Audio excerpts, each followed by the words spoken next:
Okie dokie, yep, we are live. So, Is anybody watching? welcome Hello. to Keep It Metal episode 5. Yeah, we got 4 people watching already. That's great. Excellent. Yeah, hello everyone who's watching now or after the fact. Yeah, this is episode 5.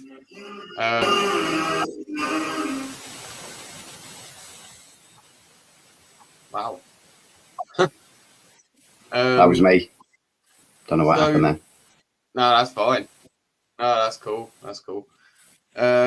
So yeah, for this episode, it was originally going to be us 4 with Marty and Trev, but Marty decided to sit out this one because of his internet trouble. And then so it was just going to be us 3, and then we were looking for trying to get another person on if we could, and in the end we couldn't, and we decided that we were just going to do it as us 3. And the idea that came straight to mind for me was to call it the 3 Musketeers with us 3.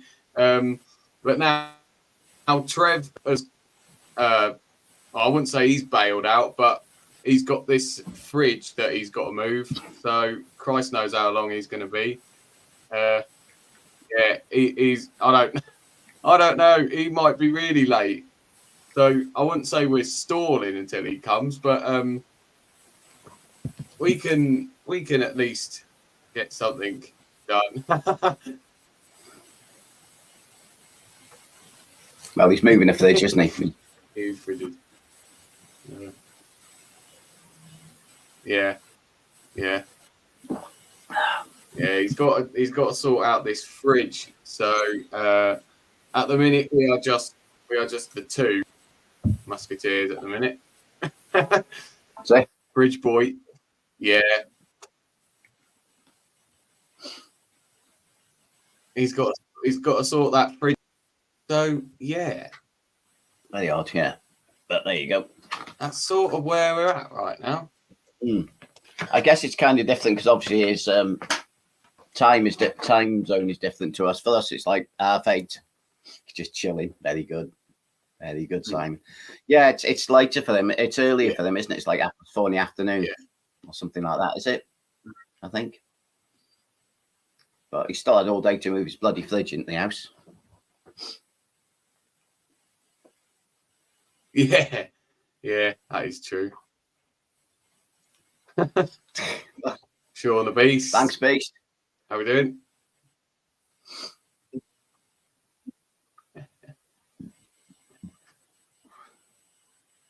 Marty. Not too late to join if you want to. There used to be someone called Metal Marty Matt. They used to join these streams, didn't they? Instead of just chatting on the chat. He used to join us. Then he used to freeze. Yeah. So yeah, that is true. So yeah, right, we can make a start, and yeah, by the time we probably got through a lot of our first item, you'd think that Trev would probably arrive by then. Okay. We've even started a little bit later just to give him a little bit more time as well. So yeah, first thing, well, this time because it was only going to be us 3, and we thought that this time of year you don't really get too many singles, even though Bruce Dickinson actually dropped one yesterday. But yeah, we were kind of struggling for new singles, so we thought we're going to just drop that idea and just sort of carry on with what we normally do, which is the any recent pickups, what we've been listening to, and we're just going to have that as the first segment of the stream. So, Johnny Mac, do you want to start us off? I can show a couple of bits and bobs. You know me, I don't pick up a lot of things anyway. And I kind of shown quite a few bits and bobs in my latest update, but I can go through a few things. Yeah. I don't think he's on yet, but this is a recommendation that I got from from Roger Kurik, and that is Sang Dragon. Requiem for the Apocalypse. This is a triple album set. It's how would you explain it? It's kind of symphonic black metal. It's, as you can see by the cover, it's almost like Tolkien inspired.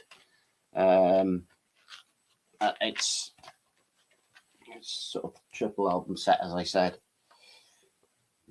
The 3 albums, triple album set.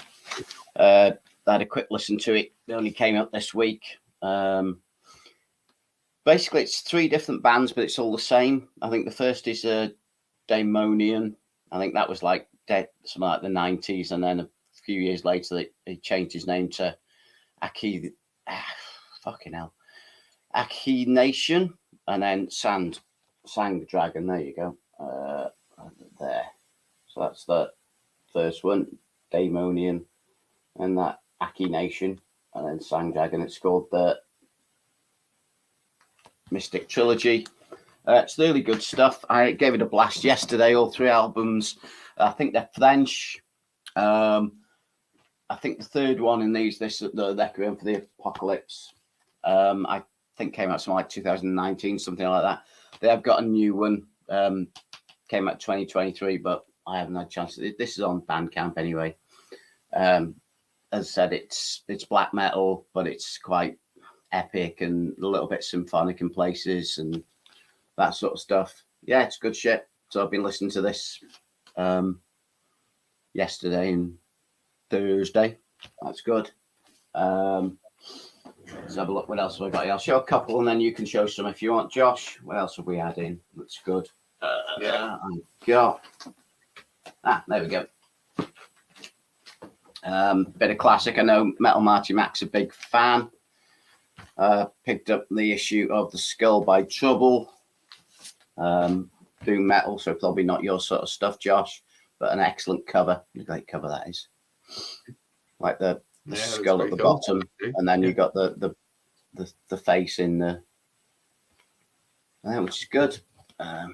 Back cover in the sleeve. That's the band. As I said, they're Doom, early Doom, sort of Black Sabbath inspired. It's the second album. Yeah, Skull Trouble, second album from 1985, a cornerstone of doom metal. This is a Hammerheart, the issue. Come on, black. I knew you'd like it, Marty. Again, only came in, was it this week or maybe last week? So I've only had 2 or 3 listens to it. I only had some 9, is it? The first one, it's the only one I had on vinyl, so I thought I'd see if I could pick some others up. And yeah, managed to get the Skull, which I'm quite chuffed with. Not as good as the first one, but it's still fucking great trouble album if you like your Doom, which I know it's not your kind of shit. Where's that? This came in as well. Where is it? Yeah, show this one as well. I was listening to this in the week. I showed it on my Instagram. This is Gorefest with Soul Survivor. Are they maybe? I was going to guess where they came from, but I know I'll get it wrong. What will say in here?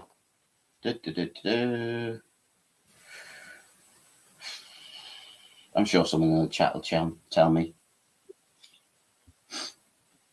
I want to say they're Swedish, but they're probably not. But yeah, this is death metal. Dutch, there we go. Yeah, they're probably from Holland. This is another issue. Comes in Roger, not approved vinyl. Sort of a nice blue, black and white splatter. Picked it up mega cheap off eBay. It was like, I don't know, 10 or something like that. 10, 12 quid. So I thought I'd give it a go. I think this is their third album, possibly. Third or fourth. Very good. They're starting to get. Oh, fuck off! I know what I'm talking about. Bugger off, Simon.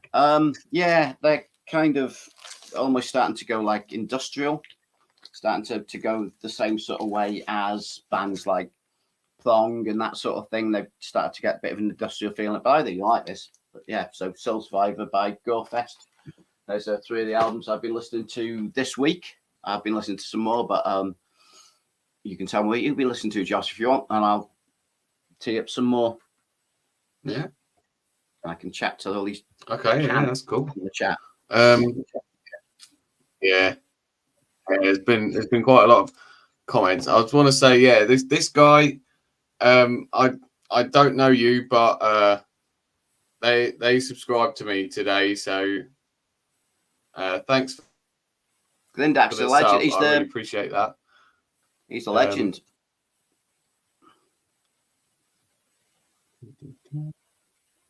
Is he? Yeah.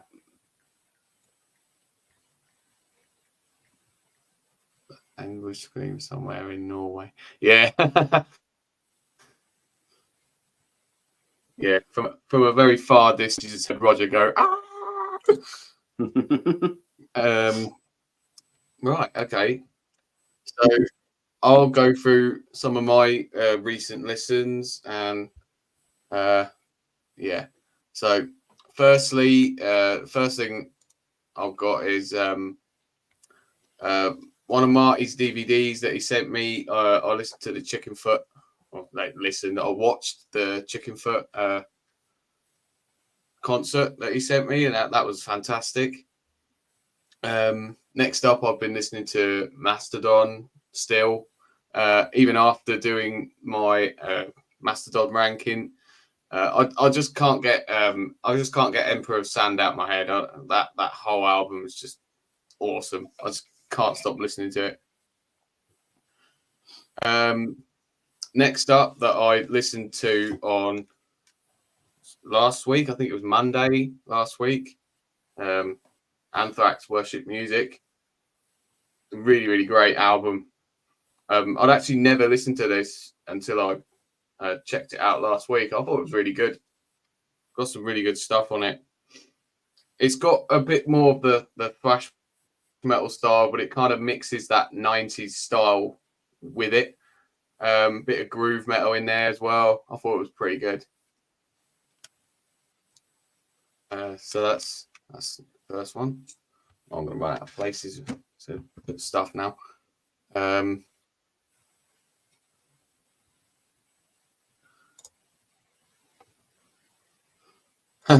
Infoot. Nice. I'm here after following John. Oh, nice. That's awesome. Cheers, man. Mickey, how you doing?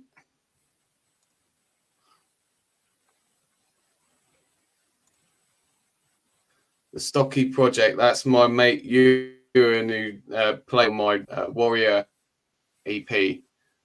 Recently got Crack the Sky on vinyl. Awesome. Yeah, that's a fantastic album, Crack the Sky. Really enjoy that one.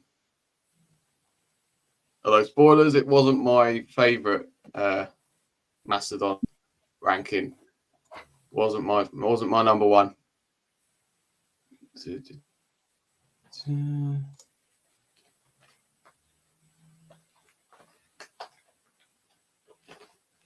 Yeah. That's awesome. Yeah. We've managed to do it, even though we're kind of like the walking wounded at the minute, because there's only 2 of us left.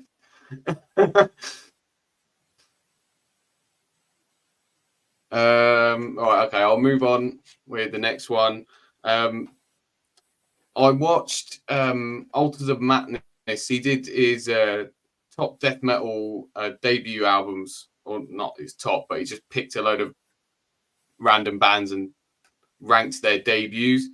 And he showed Slowly We Rot, and it kind of made me want to go check it out again. So I listened to Slowly We Rot by Obituary, and it's still fantastic. It's not quite as perfected as they get it on the second album, but this is still a really cool album. I still really enjoy it.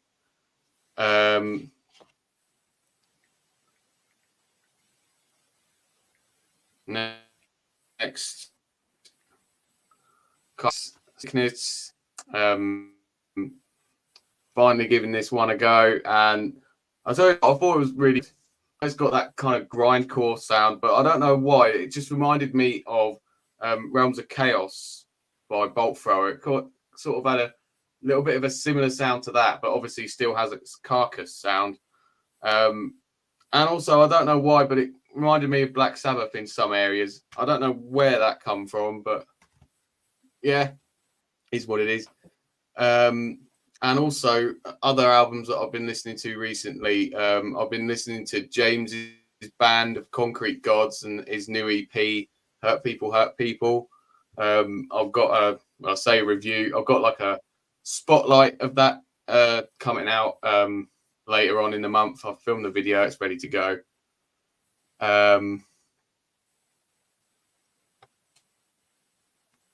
Yeah.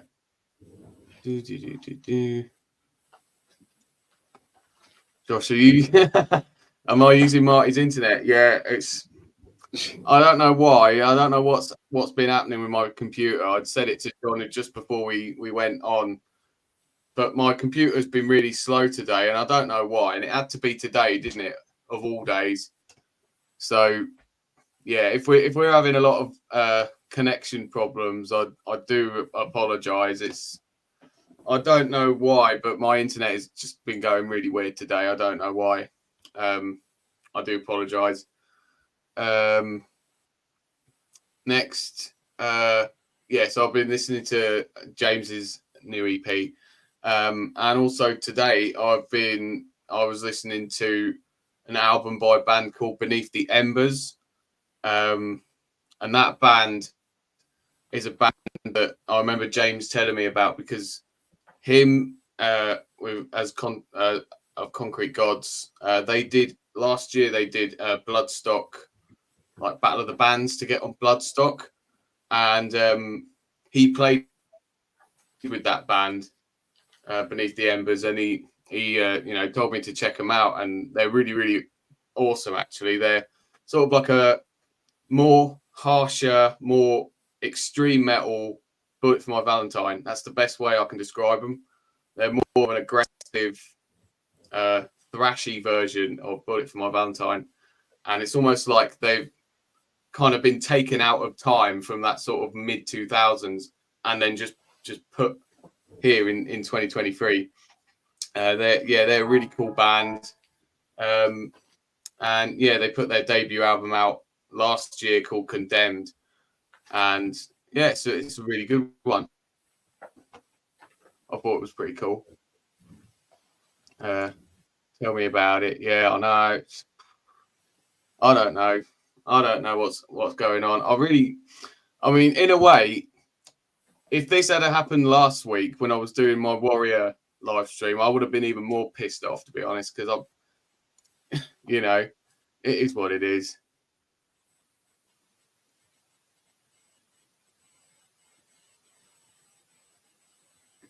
Oh, awesome. Cheers, Mike. Cheers, Mike. Oh, God. Bloody hope not.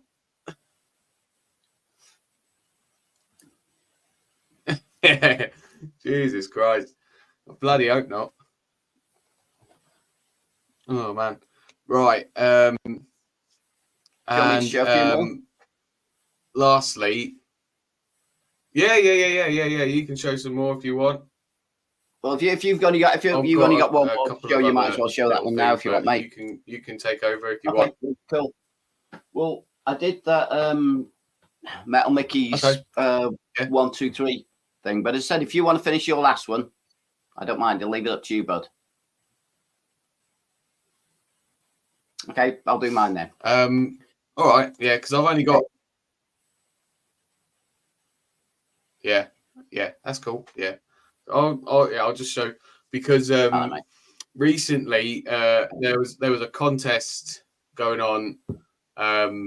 Robert's on my turntable. People might be knowledgeable of his channel. He was doing a contest. I entered it, and I actually was quite fortunate enough to win it. So he sent me a Amazon gift card, and of course it was in American dollars, so I had to use it on the American Amazon, which was interesting. But I did manage to get a couple of things with it. So, and one of the things has come, and that is this obituary inked in blood. Probably not the best obituary album, but I saw it. It's available to buy. Unlike some of the other ones that I haven't got in my collection, they're nearly impossible to get now. So I just wanted to pick this one up. I thought it was pretty good. It's probably not the best obituary, but the first half is really, really good. And the other two that haven't come yet is the new Cannibal Corpse, because I've been wanting to get that one for ages. So that one's finally on its way. And I also got the second album by this band, Anterior, who Simon sent me. And because I love this one so much, I just wanted to get the second one as well. So that one is also on its way. And yeah, this is a cool band. They sort of remind me of like a cross between early 2000s Bullet for My Valentine with a bit of Trivium, which, yeah, is awesome. So yeah, that's basically my thing. So Johnny, you can go if you want. Yep. Okay, dokie. What I was going to say is I was after doing that 1, 2, 3 challenge for Metal Mickey. One of the albums I showed was this, which is the second Fields of the Nephilim one. Not particularly metal, but metal adjacent, the goth rock, obviously. And I don't know, something about the band. As I picked up a box set of the first 4, 3 and a live album and a bits and bobs singles and shit. I've got Elysium already on vinyl. I also just picked up the Nephilim on vinyl. Got Dawn Laser, but it's only on cassette from back in the day. But I didn't have Earth Inferno, the live one, and the singles and mixes one. So I've been listening to a lot of Fields of the Nephilim. Very sort of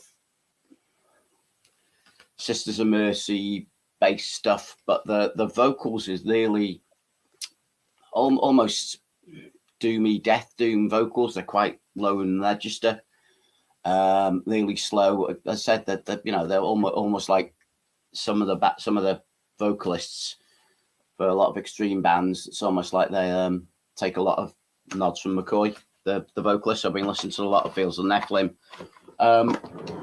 Last weekend I went to see the Buzzcocks, not metal again, but punk.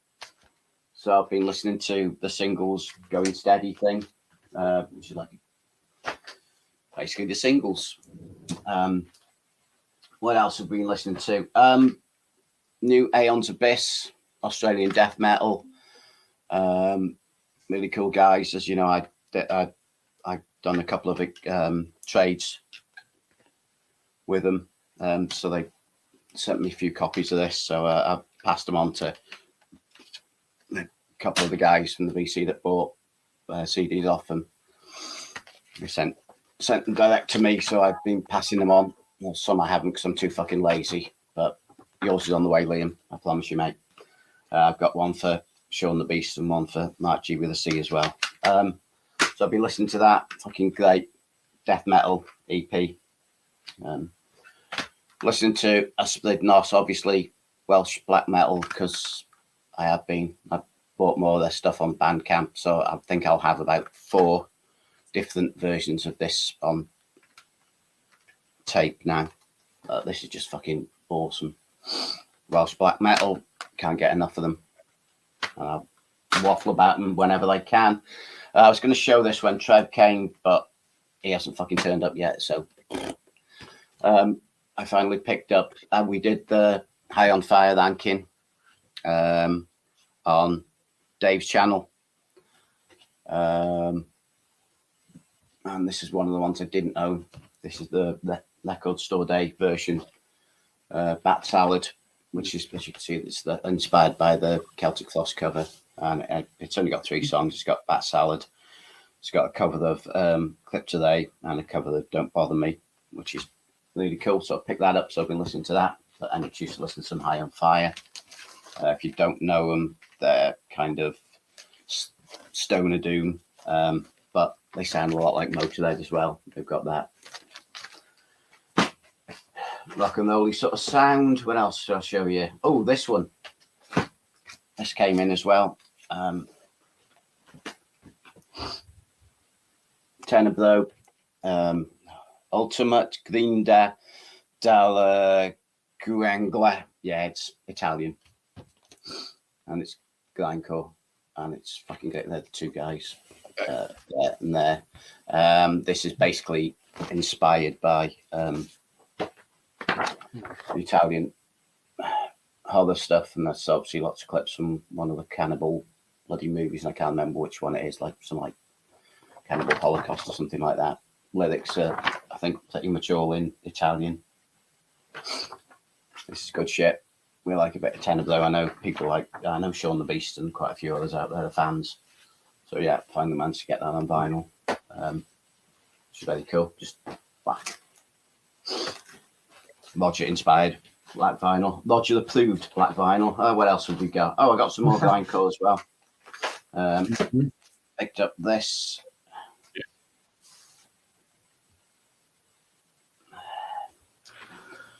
Bloody album called? The band obviously Pharmacist. It's Flourishing Extremities on Unspoiled Mental Grounds. Hi, John. Yay, Trevor. How's your fridge, man? Oh, fuck me. What a nightmare. Jesus. Did you see what I just showed before, mate? I just caught this one that you... Oh, yes! Finally picked it up. I didn't have it for the stream, did I? But that's okay. While we were doing it, you spoke so highly about it. I thought I'd better pick the fucker up. So I've been listening to that as well this week. But yeah, this is grindcore, and it just sounds like early Carcass Worship Pencil. The cover on that. I've heard of those cats, but I don't think I've actually listened to them that I recall. Yeah. Yeah. This is beer color vinyl apparently. But it doesn't look at all like beer that I bloody drink. Oh no, it's not. Fucking hell. If somebody gave me beer that colour, I'd say I think the barrel's fucking off, mate. That's certainly not beer coloured. Anyway. Indeed. So yeah, that'll do. I've got a few other bits and bobs, but we'll let Trevor show what he's managed to pick up. Nice to have you on anyway, mate. I was starting to flag. I'm getting a bit old for this shit.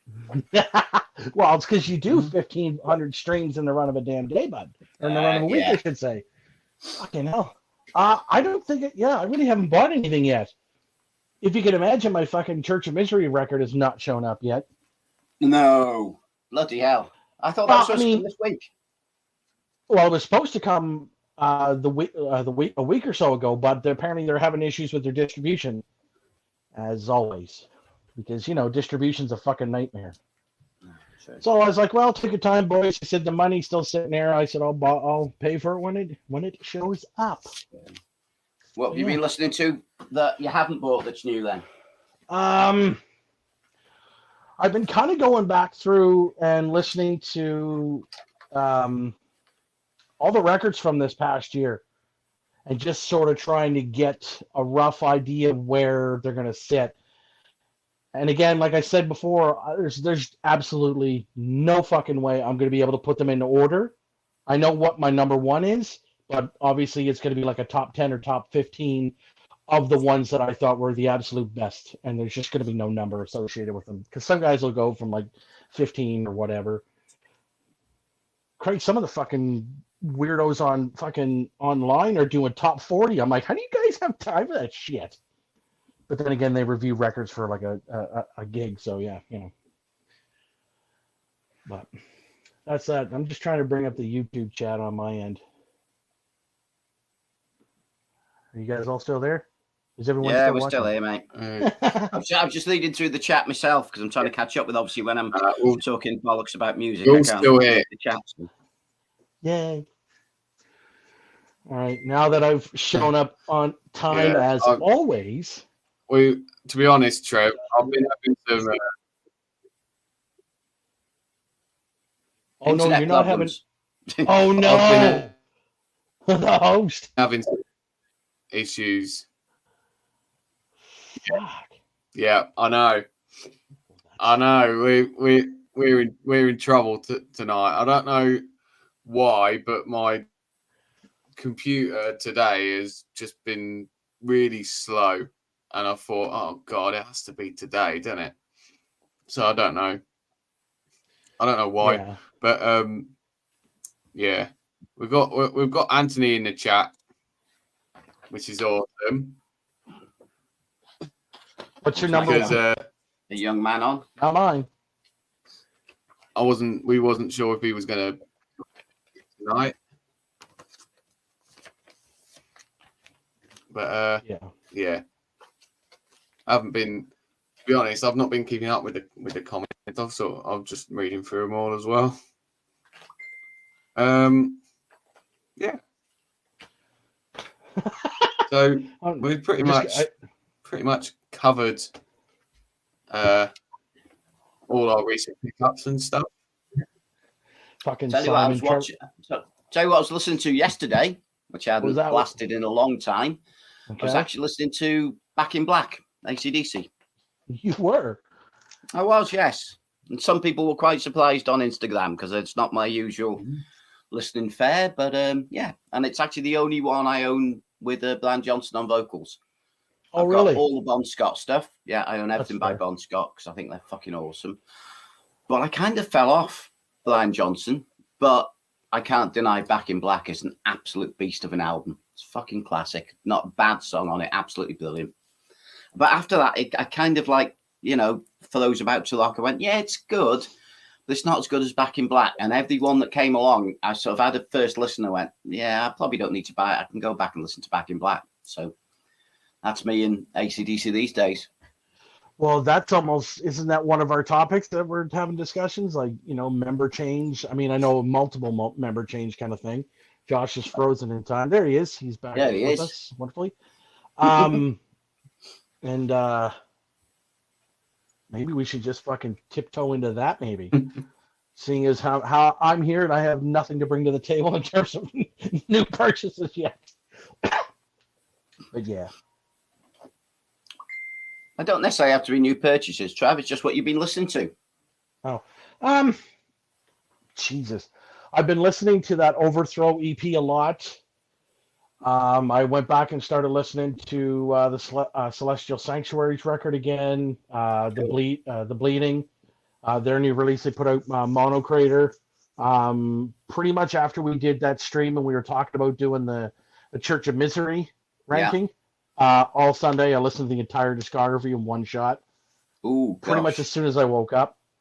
So I'll be revisiting that by the end of the year, and then getting ready for January when we're ready to do the stream. Yep. That new record or not the new record, the new EP that just come out, it's from Malediction? Yeah, Malediction. I listened to that, what was it, yesterday? And I'm like, Jesus. No, not yesterday. I think it was Thursday. And then I got talking to the boys online. I think you were commenting too on their post.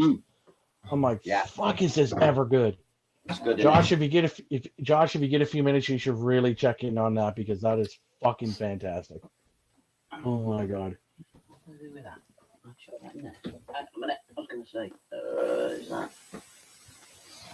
Yeah, I picked up the shirt. Oh yes. That is fucking odd. Man, that EP ripped so fucking hard. It's got sweet track in it as well, which is quite cool. Narcissus. Yeah, no, it's awesome. It really is cool. Damn right it is. Great artwork as well. This Black Narcissus was the first single. So technically, I suppose I could have used that as a single, couldn't I? But you could have, yeah. Thinking on.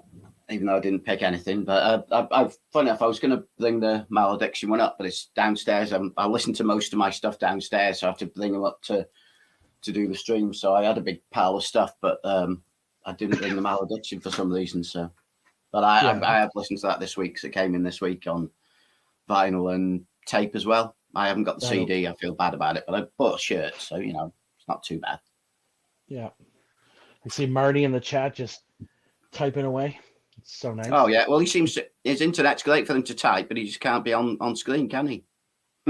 Well, yeah, I don't know, man, because I think once you get up on screen and stuff, then you start twisting and turning all the bandwidth all the hell, and I don't really know how you guys, your internet is over in the UK anyways. I mean, obviously it's not that great if Marty's having a hard time being on a stream. So yeah. Mine seems okay. Comes and goes. As I said, my router's downstairs, but it's not too bad. I've not had any complaints yet from my part of the streams, and as you know, I do the odd other stream, and they seem okay. So, yep, cool. So what do we think, Josh? What's going on? What's the first thing that we're up to, man? I've made a note of what the topics are. I'm just winging it as usual. So, pretty much. Imagine that. We've only. Okay. Yeah. Well, we've just done like recent pickups and stuff, because we haven't done we haven't done that, because we haven't got singles for this time. No. Anthony says, "Is Josh?" Yes, I am. It's just, I don't know. He's here. I'm really annoyed that Marty's internet. Simon says, "Got anything to rant about?" I do, but I'm not doing it here because that'll take me about at least an hour. And it's not like really musical per se. It's guitars, and it has to do with Kirk fucking Hammett's bullshit that he's been fucking pounding on and on about. Have you seen the prices for that, Josh? That stupid greeny bullshit from Epiphone? No. Oh, it's so stupid. Go on then, Trev. You might as well tell us. I'm intrigued now. I'm not a guitarist, so I'm not listening to it. Well, I can mostly sit there and get along well with Josh on guitars because we're both left-handed and weird and stuff. So Kirk Hammett has released, because he went out and bought Peter Green's old Les Paul, and also Gary Moore owned it as well. There's nothing fancy about this Les Paul, okay? Fucking nothing. It's a Les Paul. Yep. It's got one of the pickups is reversed for a reverse polarity, because and they call it the Greenie Bucker. Not a big fucking deal. And because Kirk bought it for $2 million, he's got up with Gibson now, and he's got a Greenie signature custom shop that costs $50,000. And apparently you got to have dinner with him too, which is fucking weird. That's not really the issue. The issue I'm talking about is with Epiphone, because Epiphone is a sister brand to Gibson guitars, and they went out and they released the Epiphone version. I'm like, okay, cool. So it's going to be a half decent price. Fuck no, it isn't. It costs about $1,500 American, which is absolutely fucking useless for a basic 59 and one fancy pickup that's been flipped around. Canadian dollars, it's 2,050 Canadian dollars, for fuck's sakes, for bullshit. On top of that, people are like, oh, but it's got the open book headstock that Gibson has. Fuck right off. But again, that's a lot longer, deeper rant, because I could go on further. But if you want the Gibson version, which is the proper guitar, it's going to cost you about $4,300, because I just seen the fucking thing today. And Josh, I'll tell you right now, bud, it ain't worth $4,200. It's a 59 Les Paul. It's a 59 Les Paul with a fucking fancy pickup. Oh, but we're going to charge $4,300 because we're Gibson. Oh, fucking. So what would one of them cost without the pickup being switched then, Trev? What's the usual cost for one? For a Gibson nowadays? Yeah. Probably about 3,500. Fucking hell. And let's not forget the case comes with it too, because the case is fucking like pink and shit too on the inside. Like Lizzie Hale, she is a Gibson guitar owner, and she's a fucking ambassador. So the thing with Lizzie Hale is, and I love Lizzie because Lizzie just kicks ass. She has a fire or Explorer bird. Sorry, the body is shaped like an Explorer, which is the one that you see James Hetfield use 99.9% of the time, and the headstock is a little bit different shape. There's no difference to this at all, except the headstock might be slightly fancier pickups, and they're charging $3,700 for it. I said, why? It's not worth it. It's just like when you guys go and you see a record on fucking Discogs, you're like, my God, I have to have this. And then you look at the price and you go, fuck you. And it's, it's like $400 or $500 or whatever. And you're like, no, sir. That's pretty much been my thought process. But then again, I'm a Gibson fucking hater anyways. So yeah. And I'll never be able to afford it because I'm left-handed. And if it was left-handed, yeah, Mickey Mouse is in the chat now. It's not Trevor, it's just Mickey Mouse. Oh boy.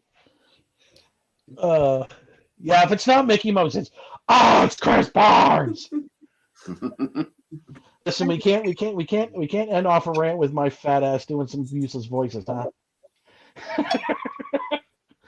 All right, enough of that. I'm good now. And you got it off your chest. Make sure you clip that and put that in the end of year review for this wonderful podcast, Josh.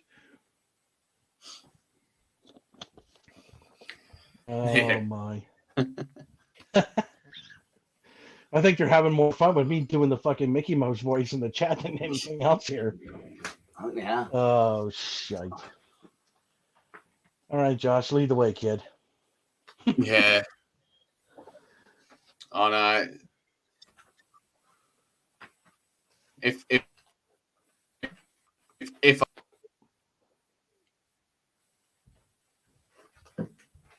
He's here and he's not. Oh, God. This is annoying. Now I know what it's like to be Marty. At least try the accent. Come on.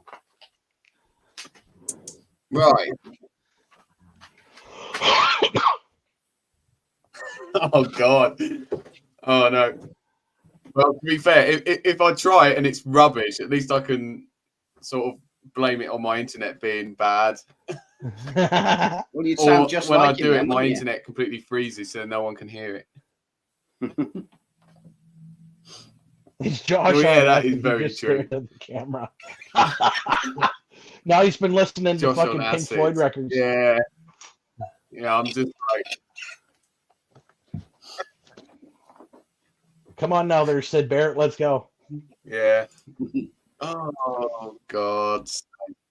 Really, really annoying. But yes, anyway, yes. Let's actually get into the second thing. An idea that I can't remember who come up with this idea, but I thought it was pretty good because I remember when we did the first stream, I don't even think we called it Keep It Metal. I think it was just our original stream where we just talked about a load of random stuff. And we kind of did our sort of music beginnings, but we sort of went a little bit brief on it. We all sort of took it in turns to chat a little bit about how we started. But to sort of go a bit more from that time. How I've done mine is that I've done like the first like 5 years of getting into music, which for me was about a decade ago. So it was quite tricky still, even to remember back then what I was listening to and that. But I don't mind if somebody else starts for this.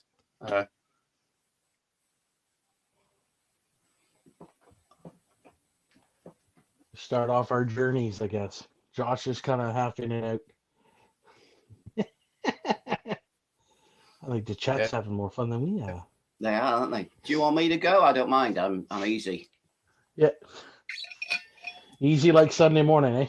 Mm, most definitely. All right, So it's you roll on. That's musical cool. journeys, yeah. Mm. Obviously, mine's going to be a lot longer than yours because I've been going fucking longer. But yeah, I can do that.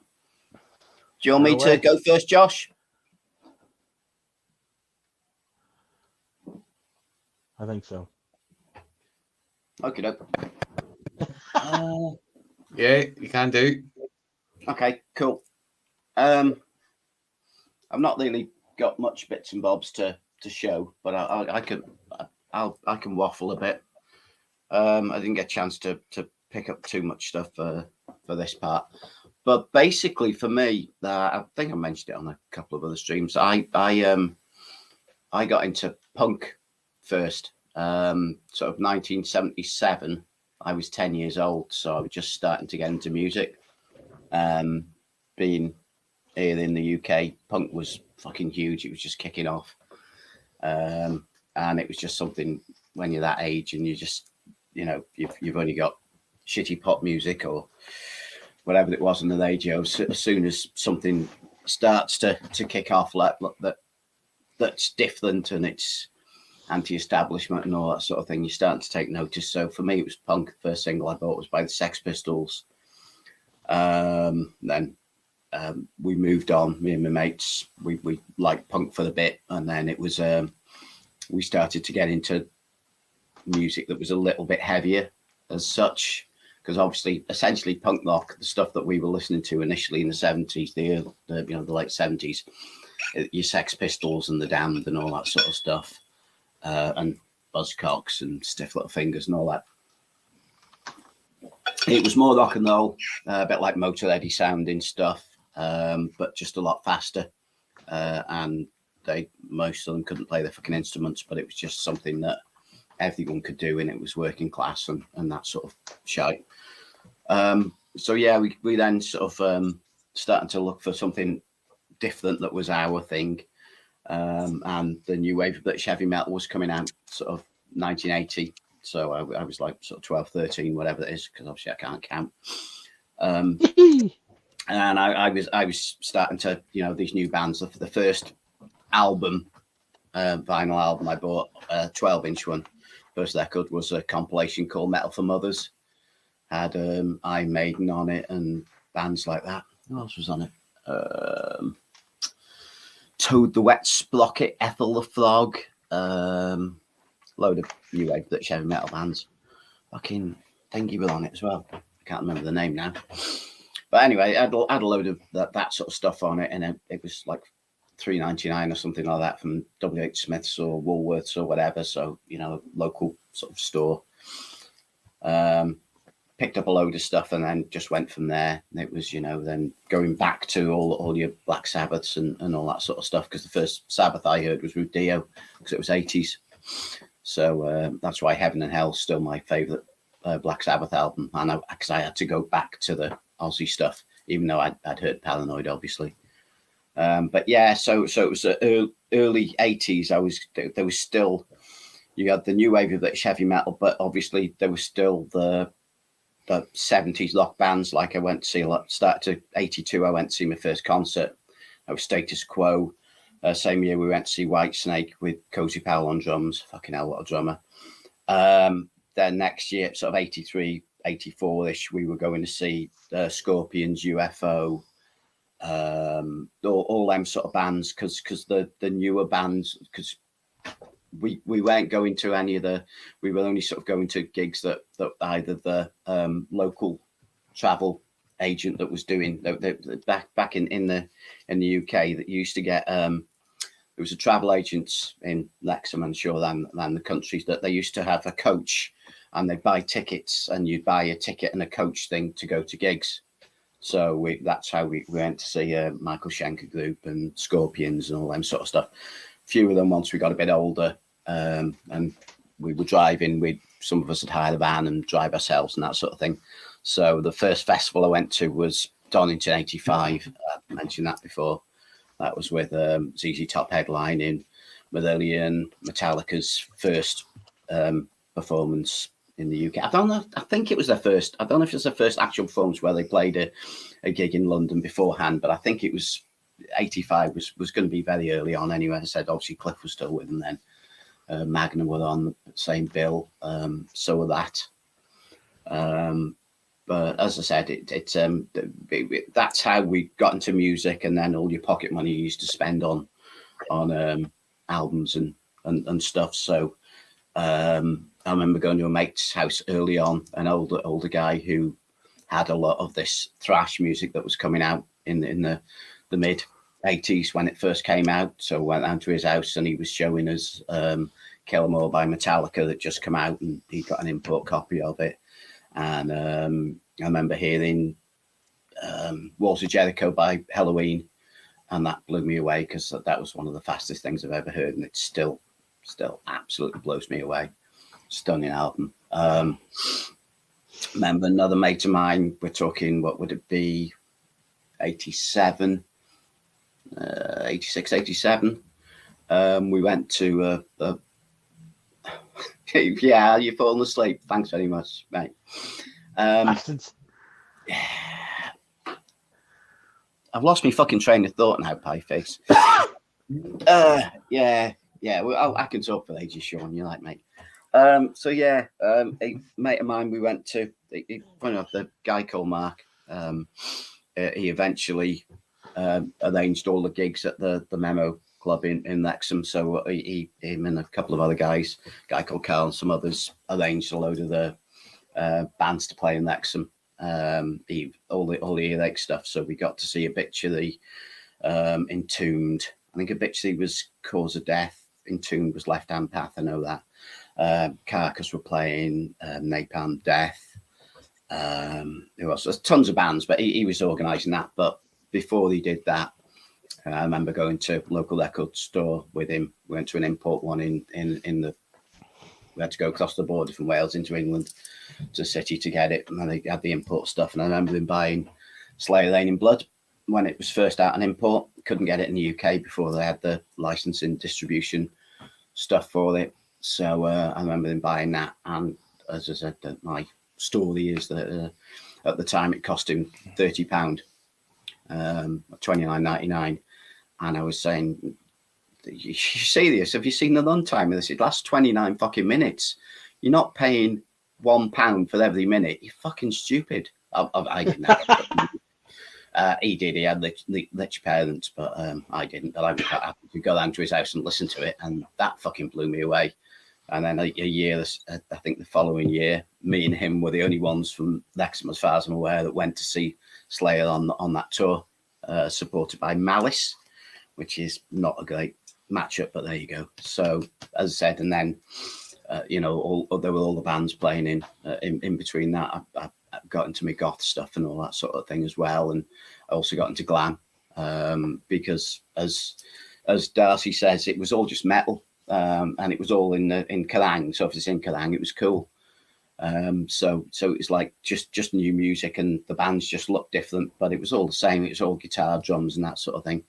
As I said, for me, glam was never Bon Jovi and all the things that people class as hair metal. That was never glam for me.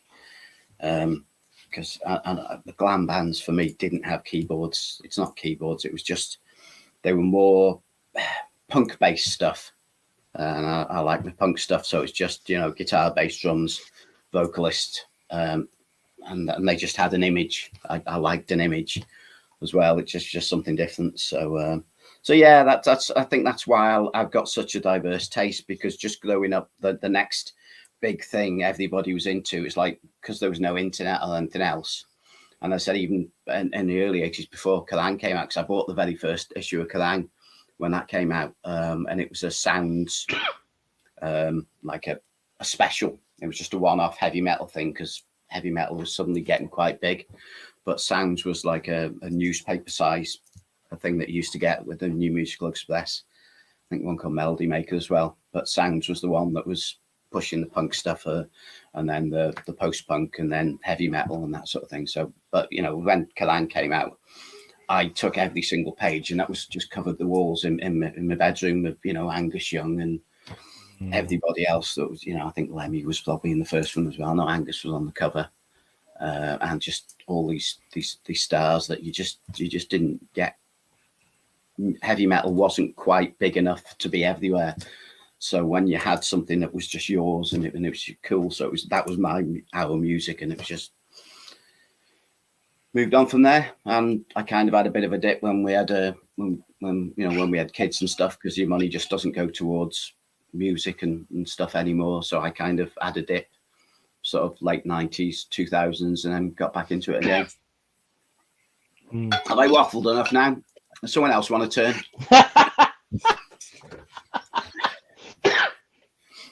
Josh, are you alive, sir? Or are you just in the chat? He's mostly just been in the chat. He's just been kind of going on and on. Yeah. I'm still there. I've been in the chat, and something that I did my internet, so I've no idea if that's made any difference. I guess we'll find out after I start talking. Yep. Sorry. I don't know. Yeah, I don't mind going next if that's all right. I don't mind going. Yeah, go ahead, man. Mm-hmm.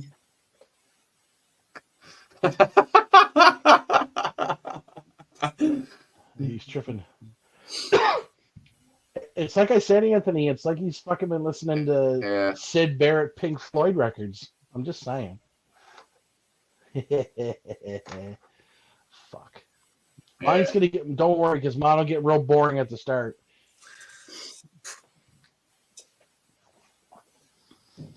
You'll all be appalled at how I grew up. Okay. Well.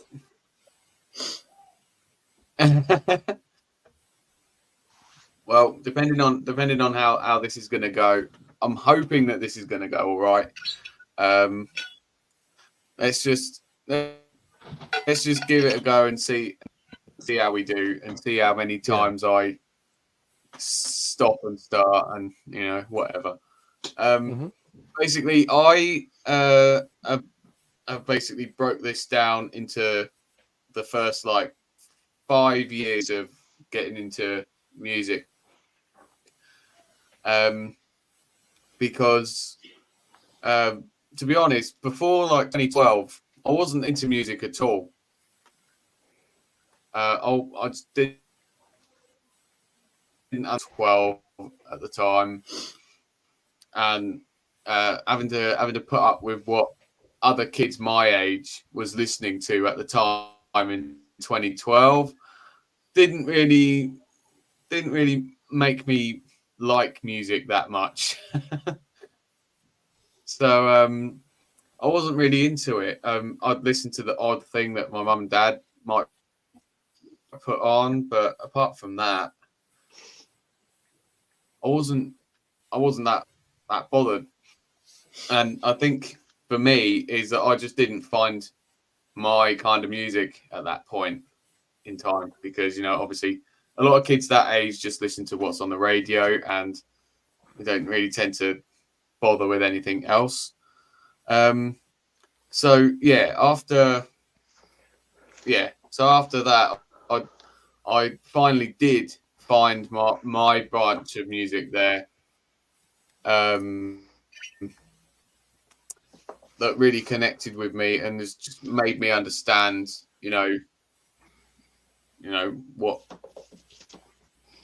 what my certain music is really good. Anyway, so 2012, I remember sitting at my computer one time, and my dad said, type this band in, and it was that, and it was this album pretty much. The first two songs off this album actually Battery and Master of Puppets were the first two songs that I actually ever heard, and that kind of changed my whole perception on what music is and what music can be.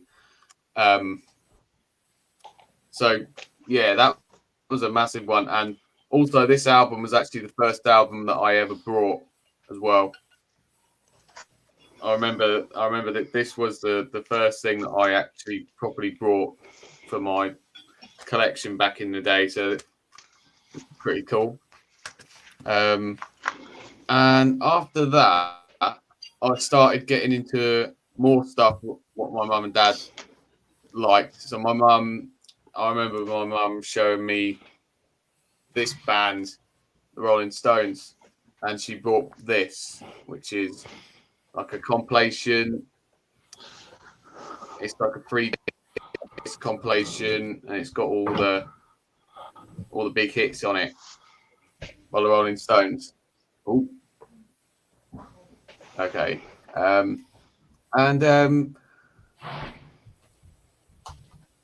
This did Master of Puppets come out in 2012? No, but it was the first thing that I brought Johnny back bastard. in 2012. Oh shite. Sorry. You're not, What did people? you're not sorry What for did one people moment. listen to? What did people listen to in 2012? A load of bloody crap. That's what. Old stuff. But yeah, this kind of got me into like that classic sounding rock. You know, that kind of bluesy rock kind of thing. I don't know.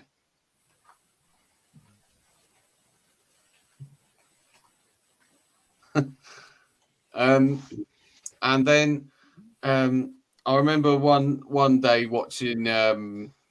We watched Jules Holland, and there was this band that Marty knows because they're from his town, Carvin, and they basically these when they first started, they literally sounded like the Rolling Stones back in like the mid '60s. They had that old school rock and roll blues rock kind of vibe, and I really liked them. And at the time, they were not much older than me. So back when this come out, they were in their mid to late teens, and I was 12, 13. So that was a big one back in the early days, and also this one as well. Another one of my mum's, Jimi Hendrix. The first time I heard Jimi Hendrix was awesome. Yeah. That was a massive one for me, and especially the fact that he's a left-handed guitarist as well. That was a big one. Marty said, "I hate them." Fucking hate them. That's fair enough. But they are from your town.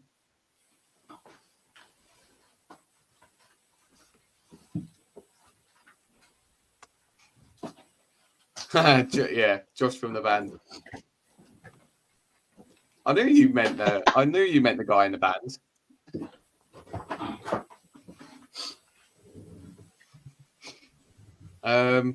Right. Okay. So after that, I started getting into a lot of other stuff, sort of 70s rock, a bit more, more well-known stuff. Like I did like Queen at the time and the Kinks. I listened to a bit of the Kinks, little bits of Iron Maiden, little bits of Rush, and little bits of AC/DC as well. I remember my dad buying this, and I used to listen to this one quite a lot back in the day. So yeah, that was quite a big one. And also, I remember I had like this little MP3 player. Yeah. I remember having a little MP3 player, and when I'd go to school, because at the time I was in my last year of middle school. which might be alien to some people because middle school doesn't really exist anymore. But I was in my last year of middle school, and to get to middle school, we had to get on the bus to go to the next village. Yeah. Well, middle schools don't really exist over here anymore. They kind of just finished now. But yeah, I remember going to and fro from school on the bus, and I'd have a little MP3 player, and I'd have a load of songs on it, like Queen, I had the Kinks on it. I had a bit of AC/DC on it. I remember having Thunderstruck on it, and I used to listen to that one a lot. And I can't remember what else I had on it, but I had a lot of random stuff. And then I started upper school in the year after that, and that was when I started learning guitar. When I did my first year in GCSE. That was when I started learning guitar. And from that, I just started learning, and discovering a lot of bands through learning songs and stuff like that. Bands that there was a big band at the time. I'm not that bothered about them anymore, but at the time when this come out, it was massive, and I still really, really enjoy this album. Royal Blood, debut by Royal Blood. I liked it because it was a bit different at the time. It was like, just one bass player and drummer. They had quite a psychedelic sound, a bit, a modern sound, obviously. But I remember really getting into this album around sort of 2014, 2015. I thought it was pretty good. I still like it now. And I got into Steve Stevens. I remember there was a Steve Stevens intro song, and I remember that was one of the very first things I learned on guitar because it was a simple sort of lead melody thing. I remember learning that. Another thing that I got back in the day, which might be a bit surprising to some people, but I remember getting this for Christmas that year. And I remember quite liking it. Wilco Johnson and Roger Daltrey. It's a bit of an interesting combination to have them two. But I thought it was pretty good back. I mean, nowadays I'll probably not be into it as much as I was back then. But I remember I liked this because it had a lot of harmonica on it, and it was very bluesy. It was classic blues rock, really, with a bit of rock and roll. I thought it was pretty cool.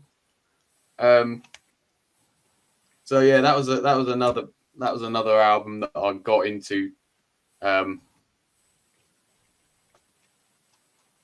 That sort of helped me on my way. And also another thing is that I got into a lot more Metallica around that time. So I picked up this one. Debut album. And I picked up Ride the Lightning as well. I got all the classic ones. Actually, my dad had this one on CD as well, Justice for All. So I remember going through a phase in my GCSE years where I listened to nothing but Metallica or the first 4 Metallica albums, I should say. I just listened to those all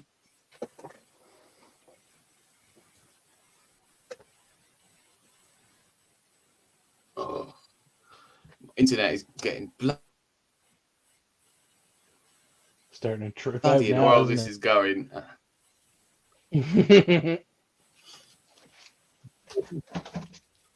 were doing well, mate. Yes, perfection. Right. And then it all, yeah. They kind of fell away, yeah. Right. Yeah. Okay. I'll carry on. Yeah. Okay. That's fine. I'll just keep going. I haven't got that much left.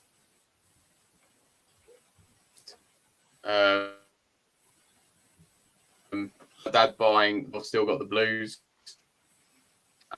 and that was another big one. And started to get more into Gary Moore and his stuff from the 80s and his more bluesy stuff as well. I remember this one being a big album that I used to play in my GCSE years. And towards the end of my GCSEs, I discovered this album, Blizzard of Oz by Ozzy Osbourne. And this is kind of where I was starting to get a little bit more into the more metal stuff. I was sort of, I wouldn't necessarily say I was moving away from the bluesy stuff, because I was still getting to more like classic blues stuff. But this is sort of where I was starting to get a little bit leaning more towards the metal side with this album. And so where are they? Just on that subject of getting into more metal, I had a mate at school, and he played guitar, and he was more into metal than I was at the time. And this band, this was his favourite band at the time, I think, or was favourite band, and he said, I should check them out. And I ended up really loving them. And that band is Megadeth. So I remember picking this one up and that one as well. And I absolutely love both of these. These two are probably my favourite two by Megadeth. Just for the guitar playing. The guitar playing is unbelievable on both. And then I started, that was when, around the time where I started to,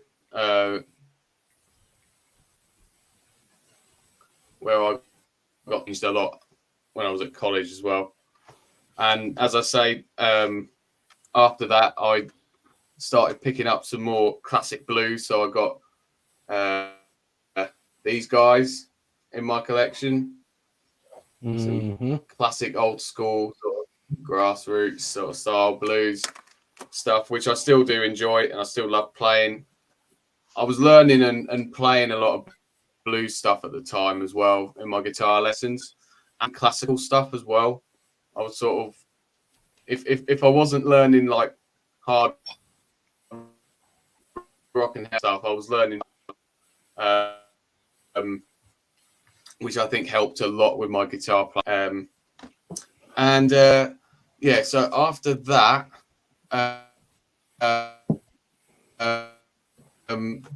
phase where I like this, I would phase where I liked the Smiths for a brief spell. I mean, they're all right, but I wouldn't listen to them now, to be honest. But that one does stick out in my mind, because that was when I remember when I first started college, and I used to listen to them. I'm not a fan of Morrissey, to be honest. I don't like Morrissey as a person and a vocalist. But Johnny Marr is an awesome guitarist, Josh. You're like, I actually went to see him live earlier this year. He played in Wrexham, local town. Me and my mate got tickets, and he was absolutely spot on. He sang a lot of his own solo stuff, but he also sang the Smith songs decently for me. I can't be arsed with bloody Morrissey waving his fucking flowers about and that. It's just a bit of a, it was like a pretentious but Johnny Marr, he just absolutely brilliant guitarist. He's got that jangly sound that's just so, I don't know, 80s sort of bit poppy almost when it was good, before it went a little bit too wanky. Yo, indeed. Before you have a go, Trev, can I just say, you showed your, that was the first album I ever bought, as I said, Metal for Mothers, and there's the sticker. £3.99. Jesus. Track list on the back. So we had Iron Maiden, Sanctuary, Sledgehammer, EF Band, Toad the Wet Sprocket, Praying Mantis, Ethel the Frog, Angel Witch Baphomet, which is one hell of a song. That Job, Iron Maiden, Samson, Tomorrow or Yesterday, which If you don't know, Samson actually had a certain Bruce Dickinson on vocals and Bootleggers by Nuts. So yeah, £3.99. Heavy Metal Madness for only £3.99. So yeah, that's the first album I ever bought and managed to keep hold of. So that mentioned that. And it looks in fabulous condition. All yours, sir. All right. Oh, okay, kids, gather around for some fucking fun and frolics and bullshit. Ah. Yeah, I just figured I'd bring Mickey back for about 30 seconds. All right. So, if you guys have watched me or paid attention to me fucking waffle on like a useless twat for more than 10 minutes, you'll know usually what I like, where I grew up and all that with my musical taste. But because I love doing this, I will go down that road again. Didn't really get to like, I have to go all the way back to like when I was like 2, 3, 4, and obviously I don't remember that far back in terms of like what was going on. All I remember is just Mom telling me stories. She said, she said, I'd put the record player on and it could be whatever. It could have been anything from 50s pop, 60s pop, the 70s pop, because that's what Mom was into. And Mom liked a lot of the, the other country stuff. So I'm going to pull out, this is Mom's country. That was what Mom introduced me to. Cow to the County. Classic. Yes, that's right. That's right. And she just, that was her thing. Like this was her thing. Like I knew how to this whole sort of soulful vocal was from Mom because that's what she listened to. She would just kind of pick me up when I was like 2 or 3, 4, just dance around the house, and I just sit there and I just lose my fucking mind because I thought it was great. But somewhere, and I don't know if she ever actually found it or if she was able or if she kept it. She tells me there's footage that when her and Dad just jumped in the truck one day in the old Blazer back in 83, 84, and she put on a Michael Jackson record. And apparently I started going fucking bananas. So that sort of, and I got into Michael Jackson as I grew up and and all that shit. The other side of that is I got introduced to the drug addicts of country music through my father because Dad's a bit weird, but that's okay. It's part of how I became who I am. This guy, Hank Williams Jr., and this fucking lunatic, probably the craziest of them all next to Johnny Cash. So I got a lot of my real sort of how to be a complete absolute fucking lunatic in from these records. Moving on from there, Dad got me in. He had a mixtape, and yes, because for some guys that are our age, you'll know. Josh, you might not know what that is. It's one that it's something that looks like this. Because he had a mixtape. Oh yeah. He had all kinds of shit on it. And the very first song that I ever heard that was an actual rock and roll song was by this band. Josh, you already showed them the Stones. Not this record because this came out like later on. I can't get no satisfaction, and then followed up from there was Start Me Up. That's where all the bullshit started. Yes, there's the outlaw country stuff, and yes, there's sort of the pop stuff. But this is where I realized, there's things other than country stuff. And on that cassette tape, there was also the Hollies and the Who and and these fucking weirdos here. Because who didn't have them on a cassette tape at some point. And so I just realized that after a while, I'm like, this is a band I need to listen to. And I wore that cassette tape within no time at all. Fucking no time at all.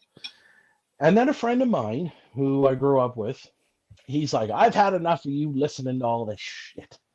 And he's like, you're going to listen to a band that I'm picking. I was like, okay, fine. And it was this. And from the opening song on side 2, which we all know is Hell's Bells, bong, bong, guitar kicks in and says, oh, hello, what is this? So my little fucking, this was out 86. I probably didn't hear until about 87, 88. And that's when, once it started to kick in with the drums and stuff, I'm like, this is good. And Mark's like, yeah, it's like you could just, his eyeballs just fucking and just salivating like a 2-year-old. And then Brian opened his mouth and I'm like, wait, why is he yelling at people? And he goes, that's how he sings. I'm like, okay. From that point, it was on. I actually had to fight with him about letting me borrow this for an extensive amount of time. I had this tape borrowed from him for about 2.5 to 3 weeks. Pretty much wore it out every morning, 5 o'clock in the morning. I'd have the volume on just enough so I could hear it, and then just fucking listen to it. I think the one song that really caused me to be a massive AC/DC fan was Shake Your Foundations. Because once that kicks in, and then the drums, and then everything, and then Brian just starts screaming, I was like, oh, here we go. Game over. And I listened to that all through elementary, up into junior high. And then, of course, I heard in between all that, you hear other bands, of course. I didn't, because I was too busy stuck on AC/DC. I heard these chuckleheads. I heard these chuckleheads, and I heard this specific song right here. If you guys can see through the fucking glare and the bullshit, Trapped Under Ice. Da, da, da, da. I was like, uh-oh. Why is this going to get really fast all of a sudden? Da, da, da, da, da, da, da, da. And then I just start fucking going for it. I'm like, uh-oh. And then James opens that big flap of his, starts really yelling into the microphone. I'm like, this is going to cause some problems. And sure enough, it did. So from that point, I think that was in like the late 80s, early 90s. It was pretty much, these two fucking shitty bands for pretty well the rest of my days up until when I was in high school. Somehow this creeped in there because, when you're trying to be into chicks and stuff and, your younger days, you figure, oh, I'll listen to this. Maybe I'll get some girls. Funny enough, that didn't fucking work. So I went back to the other two bands. I went back to DC and Metallica. And then pretty much through junior high, pretty much through most of high school, that's what I listened to. It was those two bands. It was every record that I could get a hold of. And that's all I did. I just literally fucking trapped into the fridge. At one point, I fucking thought I was going to be today. Jesus Christ. So, because I only had a few buddies of mine who never really fucking got me into, death metal or more thrash. Because I didn't realize they were called thrash until like later on. I got hit with the Black Album because, in the 90s, you did. Their heads were fucking completely torn apart by that. Once I sort of once I stuck with pretty much Metallica and AC/DC, there was no one else I listened to. It was around 99 when I got into Fear Factory and Black Sabbath and Ozzy's solo career. And I'm like, okay, well, this is all good. Ozzy's great. Black Sabbath with Ozzy is great. I didn't even know about Dio until like fucking like early 2000s. That's how much I wish that my friends would have shoved that shit directly into my face, but they didn't. Because I wasn't finding out about these guys, and again, I can say until later. Of course, because I have that old sort of feel from being a kid. I'd always I'd always listen to like Dire Straits and Led Zeppelin and that sort of stuff too. But then once I found a new band, it was all about that band for X amount of months or whatever. And then of course 2010s roll around, and then everything else really sort of fucking just, it was down, and it was Black Sabbath, and it was there's this and there was that. And then once I got in, like once the 2010s rolled around, that's when death metal said, hey, you need to hang out with us for a while. And I pretty much did. And I pretty much haven't stopped listening to doom, death metal, the thrash. I'm pretty much, and I don't want to, this may sound really weird, but I'm kind of over the big four. I'm kind of over a lot of those old thrash bands. I still love them. I'll still listen to them, but I'm just like, okay, I'm good. I've listened to them so much, I'm just gonna push them off to the side. And And now it's mostly the stuff that I listen to now is mostly the death metal and the doom and stoner and stuff. Because to me, it's where it hits home the best. It's where I feel happier and so on. Because with stuff like Down, I'm getting enough of the bluesy licks that brings me back to my to my young childhood days with the Claptons and the Stones and the DCs and all that. I'm getting that, and I'm getting sort of soulful vocals from Philip here and there, like the early 50s, 60s, 70s pop and all that stuff. And I'm getting my metal out of the Cannibals and the fucking and all that shit too. So it's been a wild ride, and it's all led me down a path of just fucking nonsense, but I absolutely love it to death. That's pretty much it. Awesome.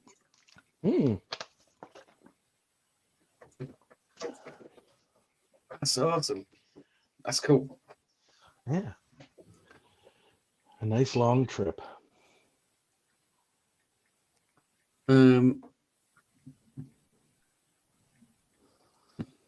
That's cool. That's fair enough. Actually, I don't. If you don't mind, I just wanted to give one last shout out. Someone that I didn't actually mention when I was doing mine. If that's all right. Mm-hmm. Go for it. Yeah. Cool.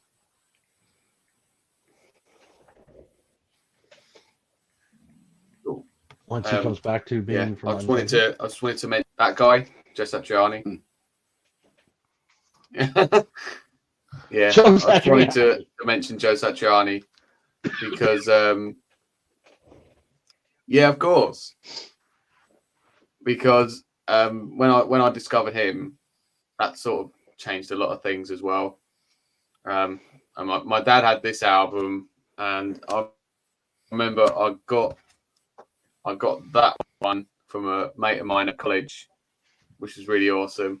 And yeah, Satriani was a massive one, and then after that, I kind of just got into everything else that I've been listening to ever since, like Exodus, Pantera, whatever else. Mm-hmm.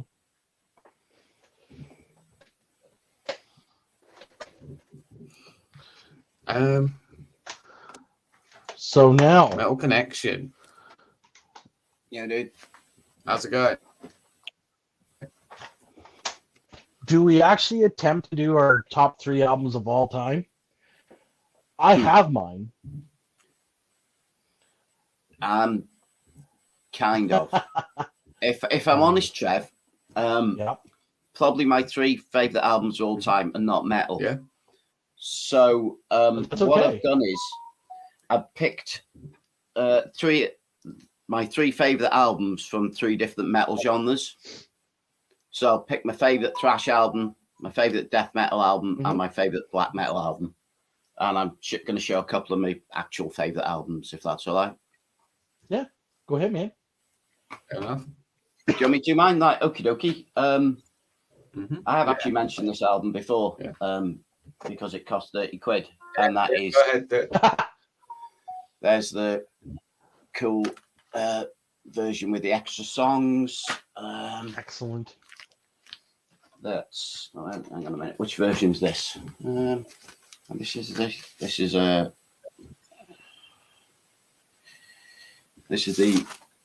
press of Rain in Blood, and somewhere I've got an original copy. Well, original UK one. Where is it? Oh, well, it's somewhere. Can't bloody find it. Typical. I got too much shit here. Oh, there it is. There we go. No, it isn't. Fucking hell. No, that's that one. That's that one. Oh, there it is. Yeah, no, I have got it. There we go.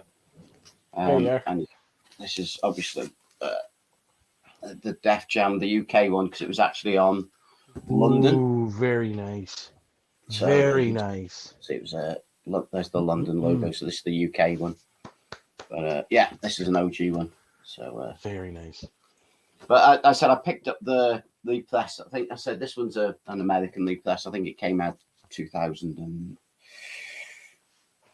something like 16, something like that. It's cool. It's all right. Yeah, I think so. Yeah. To be honest, I'd play it a bit more because I don't want to wear out my proper one. But for years, I was just happy to have it on CD.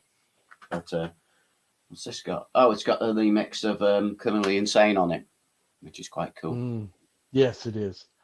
But yeah, aggressive. So as I said, it's always been one of my, as the years going on, I would say it's the album that probably got me into extreme metal because it's so fast, so furious, so intense. As I said, it fits so much in. Angel of Death, one of my favorite songs of all time, probably. It's just, I don't know.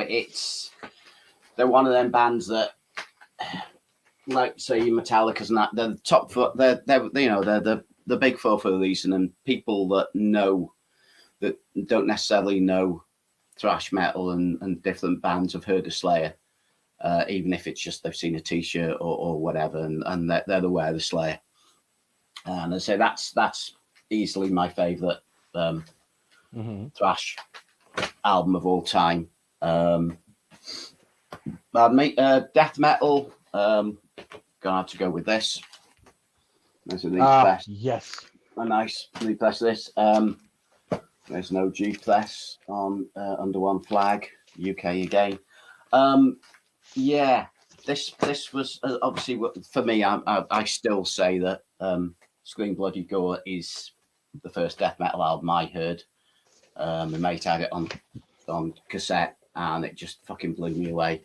Whenever you talk about Death, the band, Zombie Ritual is the one song that pops into my head. It's like like an earworm. As soon as someone says, "Oh, have you heard something by Death?" I just never. For me, it's like Zombie Ritual. It's just like, wow, that's it. Just fucking awesome. So this epitomizes death metal to me, and it always will do.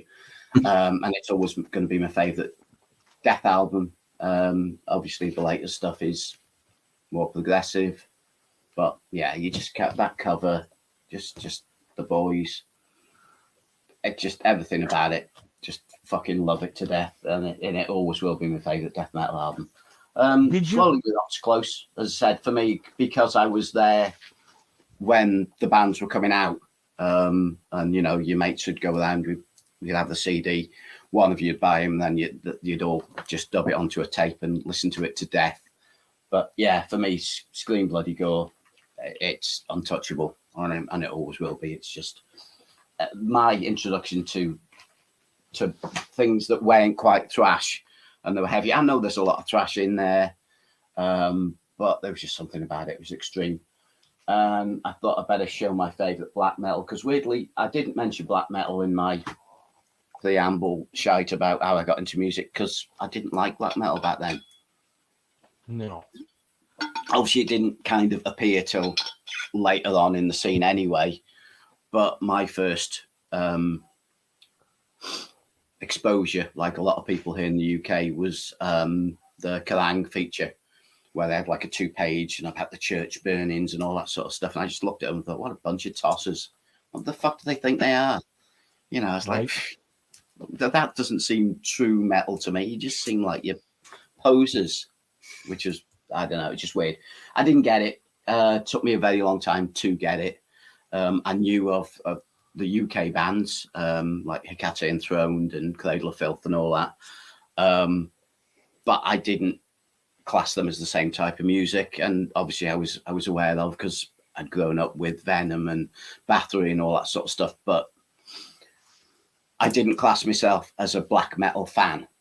I had a few albums, I was aware of them, but I didn't get into it, especially the second wave, the Norwegian stuff.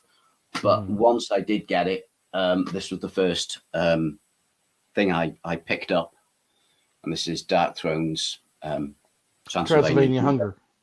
Yep, so I've just got a set. We got. Yeah. I haven't got an original, I'm afraid, of it. It's a colour repress of it. That makes sense. That's yeah. I find that's where a lot of people start, is that record. Box set with the cassettes. Might as well show it. I love it to death. Nice. It's just something about it. It's just evil, and yeah, it's for me. It's it's Norwegian black metal. Always will be. The other stuff's great, but I've only recently got into, in the past, I don't know, 10 years, got into black metal seriously. And more as time's gone on, once I've discovered there's so many different genres within the black metal, like all the atmospheric stuff and all the different types of black metal. It's currently my favorite genre, I think. I listen to on a normal day or whatever when I'm putting music on, I'm 80% of the time I'm picking up black metal, some form, which is just unheard of. But yeah, so that's my 3 metal genres. I need to mention this album here. This is one of my favorite albums of all time. It's obviously goth rock. This is God's Own Medicine by The Mission. I've got various copies of it. I got it on original album, but I couldn't be asked picking it up. Just thought I'd bring the original CD out.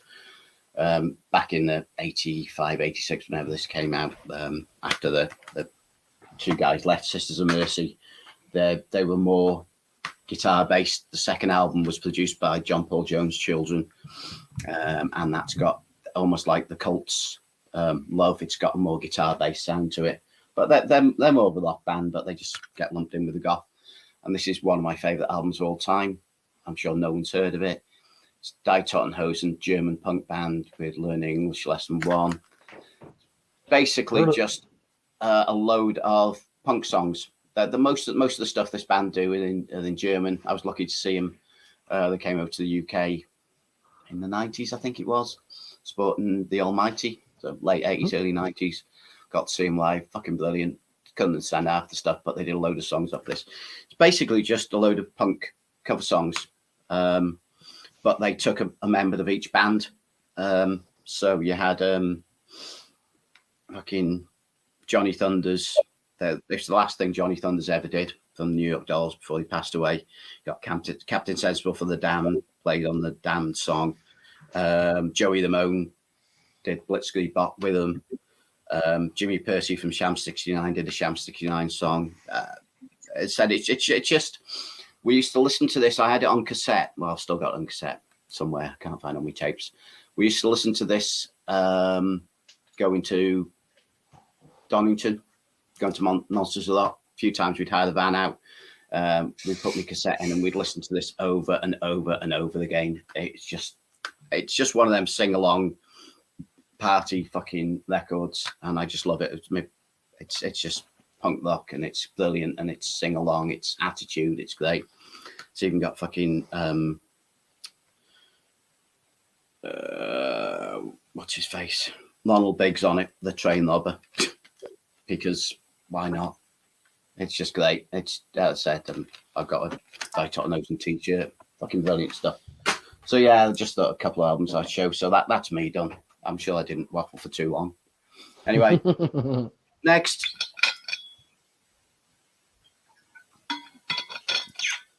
Josh, are you able? I don't mind. Who goes next? Can do. I'll see what I can do.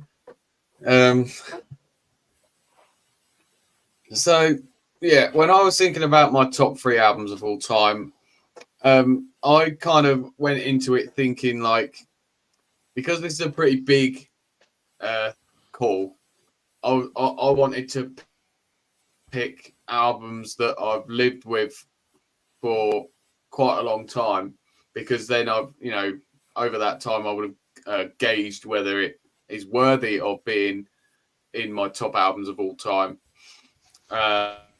And also I didn't want recency bias to really come into it and sort of force my hand in making a decision for me. So I wanted to pick things that I knew like the back of my hand, that I knew was definitely going to be up there. So yeah, I've just gone with classics. Actually, 2 are interesting, but so yes, okay. To be honest, my top 2, I knew what they were going to be, like from the first minute. really. I knew what they were going to be, but my number 3 I was struggling with. I didn't quite for my number 3 until I eventually just in the end I just thought, you know what, I'm just gonna go with this one. So yeah, my number 3 is Vulgar Display of Power by Pantera. It's just a awesome classic album. It's got that groove metal style, but it's still got a bit of thrash metal in it, and that's what I like about it. It's got that kind of groovy thrash metal vibe going on. It's full of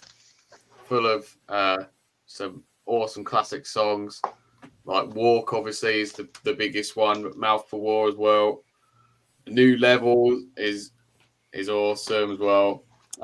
Fucking Hostile, that's a really great song. Really like punky, that song is fantastic. This Love as well, I really like. Hollow, the last song. Regular People, that's a really good one as well. So yeah, maybe not for everyone this album, but for me it's definitely an album that I never get bored of, and I could just, you know, I could see if I was to do this properly, I'm doing this. I thought I wanted to go with something different. I didn't want to pick 3 albums of the same ilk, so I wanted to do something a little bit different. So that's why I went with that one for my number 3. My number 2, Ride the Lightning, Metallica. My favourite Metallica album, and this is a really close for the top spot. But for me, my top spot is just that little bit better. I don't know something about it, but anyway, we'll get to that. This album is just fantastic from start to finish. Yeah, my favorite Metallica, even though Master of Puppets is amazing as well. But this one's always been my favorite. I just love the guitar tone. I love the aggression on it. And also, you know, it's got Call of Cthulhu on it, and Call of Cthulhu is one of my favorite, if not my favorite Metallica song of all time. Also Creeping Death, Fade to Black, Boom, awesome bashy song. So yeah, that's my number 2. Fantastic album. And my number 1 might shock you two, because I know you two are not the biggest fan of this album, but I've just always loved it, and my favorite album of all time. And I just thought, you know what, it probably is my favorite album of all time, and it is Rust in Peace by Megadeth. Johnny shaking his head. I don't know. I mean, yeah, you can say what you want about the vocals. We all know Dave Mustaine's vocals are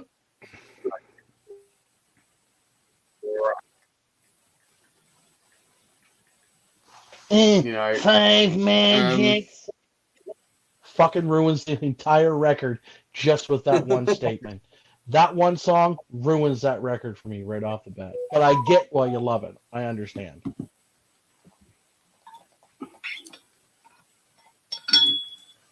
That's fair enough.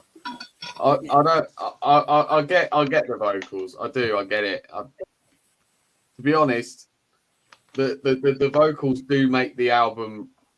It does lessen the album for me, but I've just always thought that the guitar playing is just an absolute 10 out of 10 on this album, and that is why it is my favorite album of all time. It opens with Holy War's The Punishment Due, which is just an absolute banger.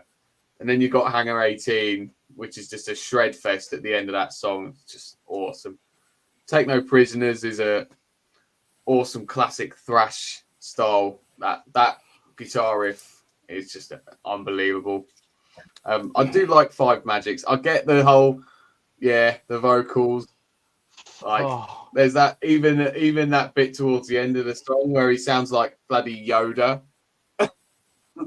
Zero fucking passion in that fucking delivery. Zero.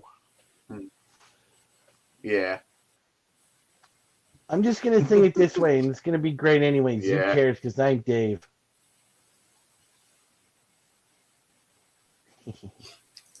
But again, I get it. I understand. Yeah. Like I know so many Megadeth fans that love that record. So ignore my opinions.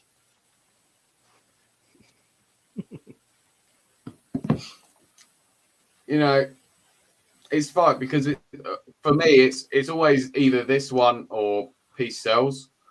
But what takes it for me is the guitar playing. The vocals has never been too big a concern for me, even though, I know the vocals are not that great.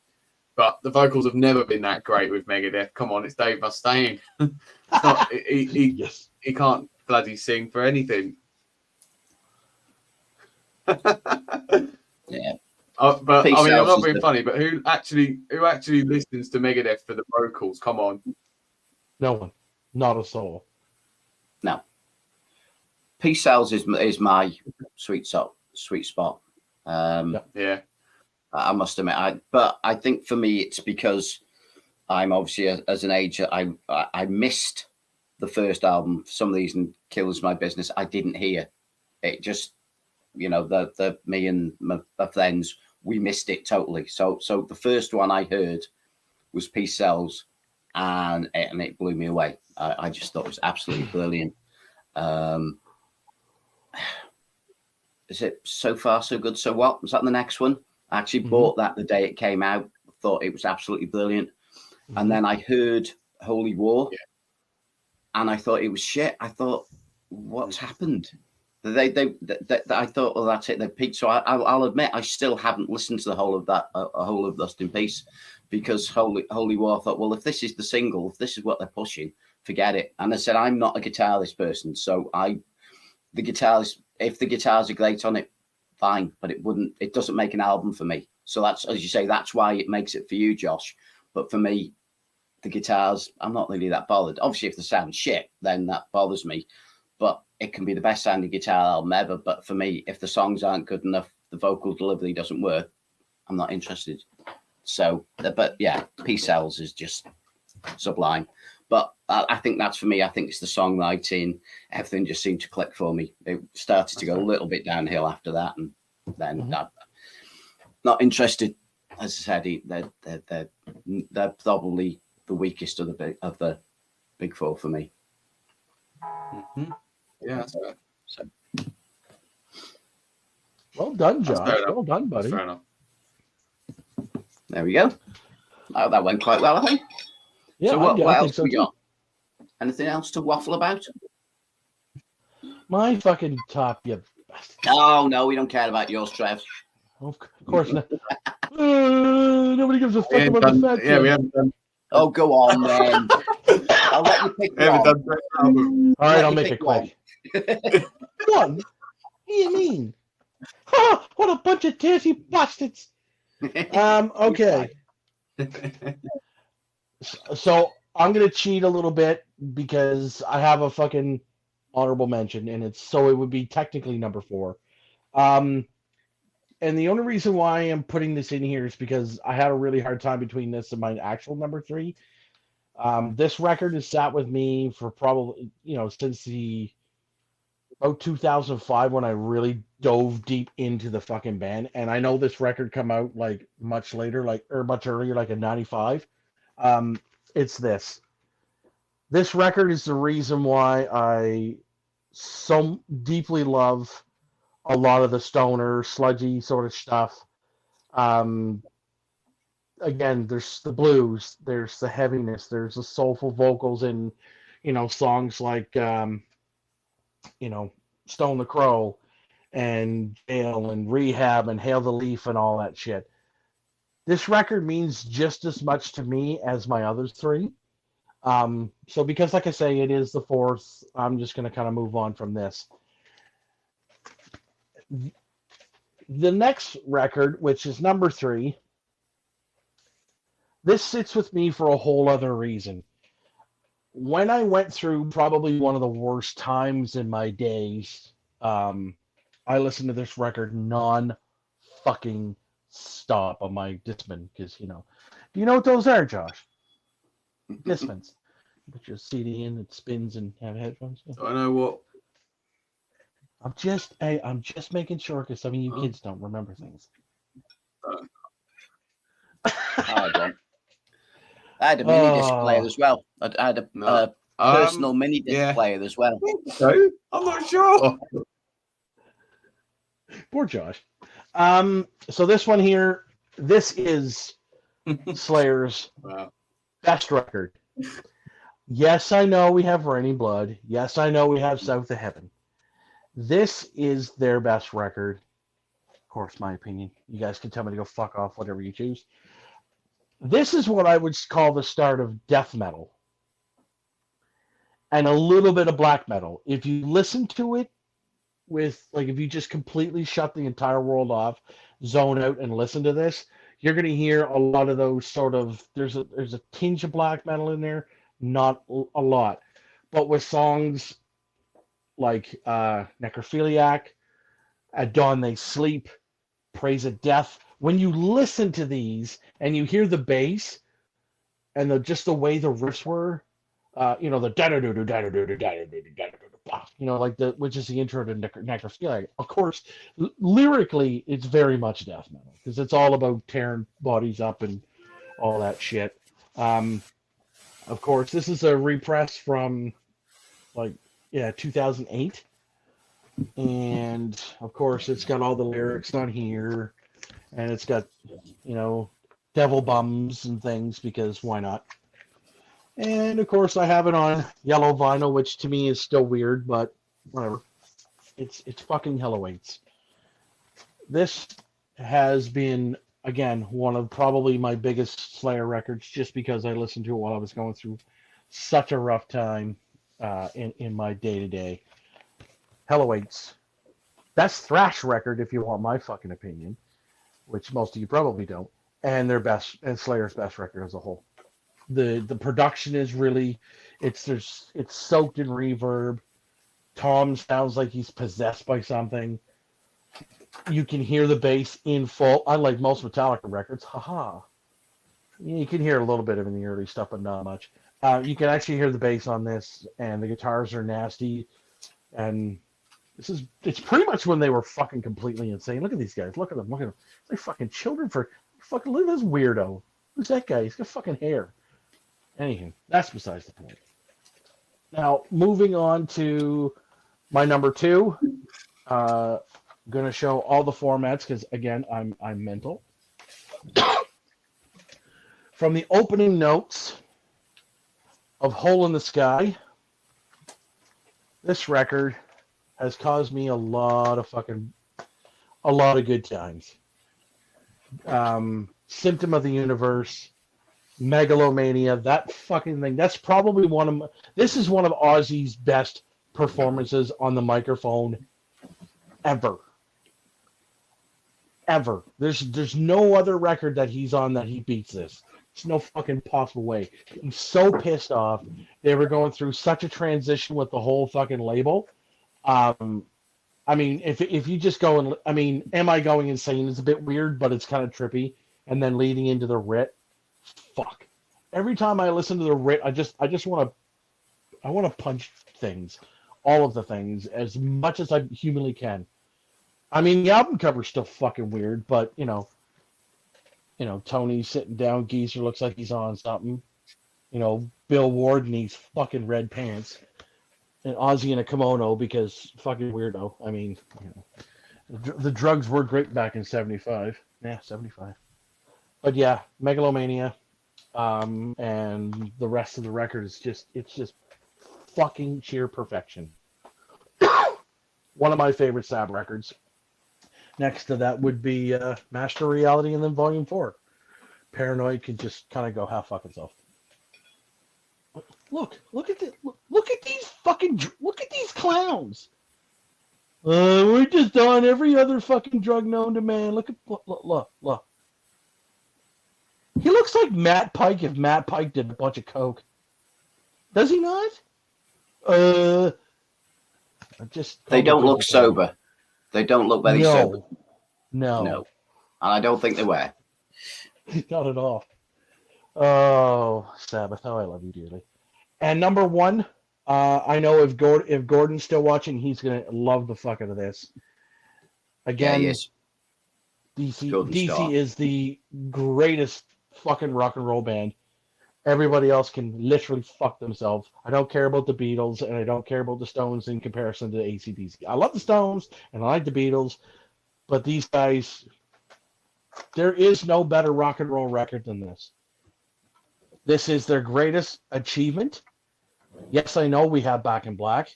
Yes, I know I love Brian Johnson. Brian is literally the reason why I have become a vocalist. This band is the reason why I have become a fucking musician. Okay? This album, without a doubt, is the greatest rock record of all time. And really, there's not very many fucking hits on here either. I mean, we got Sin City, and there's Down Payment Blues, and there's Gimme a Bullet, Riff Raff, Rock and Roll Damnation, What's Next to the Moon, which is fucking stellar. Anytime I hear that intro riff to fucking What's Next to the Moon, I'm like, yes, fucking, let's go. Up to My Neck in You is ripping. Gone Shooting is a total stoner song. And then, of course, Kicked in the Teeth. Literally, anytime if I ever get to the point where I'm like in like a deep state of depression, I can put on those top three records and I am good to go. It may take a little bit, but it's not like I put them on, I'm like, oh, I'm cured. No, it's still about a bit of time, but I usually start off with that, and things start to warm up. I start to get the funsies, I guess, and then Sabotage. And then when it's like, all right, it's go time, I need a little bit of go-go juice, I'll throw on Hell of Weights. But yeah, of course, where I've been going lately, it's mostly the doom, the stoner, the sludge, the death metal. That's where I've been.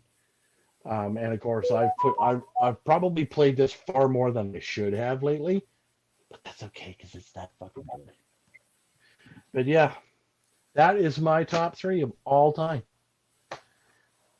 All time. And the ones I listen to the most when it comes to those bands. Trev? Yes? Woohoo! Yeah, John, buddy, I keep looking at that and I'm like, They dropped the price, so I had to pick it up. It was about £54, and I just had to get it. That's not bad. Awesome, mate. Absolutely. I was gonna grab the CD copy on my fucking birthday, but I'm like, I don't necessarily know if I want to spend $75 on it Canadian, because the vinyl version's like almost 200 if I'm not mistaken, and the price is not going down. The live one is really expensive at the moment, but this they dropped the price on this, so I had to get it. It's absolutely brilliant, mate. It really is good. Oh, it is. Sound quality's awesome. It's just got everything that's in it. It's just the live album. It's just if it drops in price, mate, you gotta get it. It's so cool. Yeah, I think I'm gonna have to, for sure. And I must admit, I know Josh showed Pantera, but I'm not a fan. But I like Down. I prefer Down, if I'm honest. Pantera just seemed to be too forced, and he was just trying too hard to be hard. For me, as I said, I think it's an age thing as well, and where you are and when you were at. A lot of my mates got into them, and I didn't quite get it. As I said, I've said in the past, I bought a greatest hits just to try and get into them, and maybe like 3 songs off it. So I thought there's no point in me buying individual albums. I'm just not a Pantera fan. So and that makes sense to me, because as much as I'm a big fan of them, and mostly I'm a big fan of that fucking goon right there. The thing is I'm over them now. This record here, by far, is one of the most childish teenage type records, like Mouth for War and A New Level and Walk On Home Boy and all that. It's very teenager-ish, teenage angst. But there's a reason, but that's because they were still fucking young kids. I mean, Vinny doesn't. Vinny looks like he's fucking 40 in his... Yeah. He looks 40. Dime looks like a 10-year-old. Rex and Phil are like, we're just, 18, 19-year-old kids. So I get it from that standpoint. And this was the last record by them I bought. But yeah, no, like, I'm a bigger fan of Down now just because of the fact that it brings me back to that whole Black Sabbath and, the Melvins and so on. I was chatting to Margie with a C. We went to see Napalm Death earlier this year. And Cowboys from Hell came on in between the bands in the DJ. Mark was going, fucking hell, what a great song. And I went, yes, this is a great song, but I'm not a fan of the band. And we had a big discussion about it and that sort of thing. And I get why a lot of people do appreciate them. I just always thought they were just trying too hard for me. It was like I've seen Attitude and I've seen these bands growing up that seem to live it, and I didn't think they were living it somehow. But as you say, the Down stuff, I think that's more mature and it's more measured and it's just musically excellent. I like his voice on it. He didn't seem to be forcing it. I found with Pantera, I know the whole idea they're supposed to be angry and shouty and shit like that. Obviously, I like a lot of fucking angry, shouty stuff. But I just didn't, I don't know, it just didn't click with me. Some things click with you and some don't. Pantera never did. I said, I think I liked, out of the greatest hits, I only like 4 songs off it. On the others, I just played it again and I went, yeah, I like that one, I like that one, I like that. Still only like them. The others, they just washed over me. And I just didn't get it. So, but that's why we're all different, isn't it? And I think part of my problem is with certain bands, I've overplayed them to the point where I just have to stop listening to them. And then I come back to it later. I'm like, okay, do I want to listen to it again? Is there something that, and with Pantera, sometimes like, yes, sometimes it's not. Depends. I guess it depends on my mood sometimes. And the most times that I actually do listen to them is Reinventing the Steel. It's one of my favorites by them. And I think I had them ranked like number 3 when I did the whole Pantera Down ranking. Just because I don't feel, I'm definitely not burned out on this. But this is where like Phil was really on the fucking drugs, like especially the heroin. Like he was fucked up on this, and he was fucked up on the Great Southern Trendkill too. Like that's where he completely isolated himself vocally. He was in New Orleans. And New Orleans is part of the reason why we have, this. Oh, because you have Yeah, it is because you have every member is from New Orleans. Jimmy Bower and fucking Philip and Rex, or not Rex, fucking, oh my lord. Fucking Pepper and Kirk. The whole band's from New Orleans. There's a complete thing with this and this band. Because, as Philip said in the Down documentary, if it wasn't for these fucking chuckleheads, if it wasn't for these guys, this wouldn't be a thing. I can assure you that. And I mean, John, you probably would agree with that as well. Yeah, definitely, mate. Yeah, Melvin's a great band. We've got Down, and we've got these other goons here. Once I get my shit together, these guys. Yeah. Like, talk about slow and miserable. I've never heard. I don't think I've heard a band that's more miserable than Crowbar. But again, they're still doing it as well, aren't they, Trev? They still have that. They're still putting stuff out, and they're still playing live, and they're still miserable as fuck. Oh yeah, like this year's from that's from 2021. Yeah, and they're actually on tour, and I can't remember with who. Nice. Kind of a weird looking sort of variant, But yeah, they've been playing a lot of shows lately. See, I follow Kirk on Facebook and Instagram and a couple of others, so he's always posting on there too. But yeah, he's always like, "Oh, playing a show here," and blah blah blah blah. You can almost barely understand him because he just sounds just like this when he talks normally. He's got that fucking southern vocal that's like deep, down the depths of fucking hell. Mm. But yeah.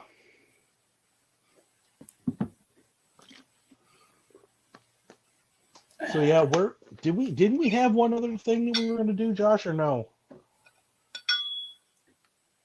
I can't remember now. My brain's been I can't either. Well, that's fine. I was gonna. I had a little thing that I was gonna do about. Yes. Bands that they've had member changes and how they've gone down with them. Yeah. I've not got a lot to. Basically, the idea came about.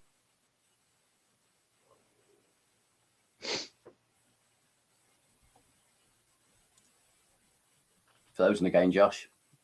Indeedy. Oops. Oh man. Yeah. Yeah. This bloody internet. Yeah. To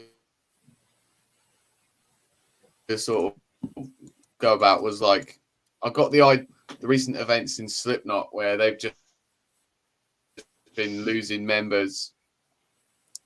Over the last couple of years, they've lost like 3 members of their band.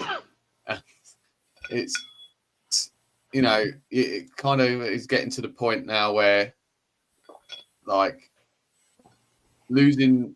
I was sort of just thinking about this idea of like when some bands lose multiple key members and they kind of start to lose their way, they start to have a bit of a decline in the band. And should they call it quits? Should they call it quits if they have too big a change in key members for their band? Should they call it quit? Idea anyway.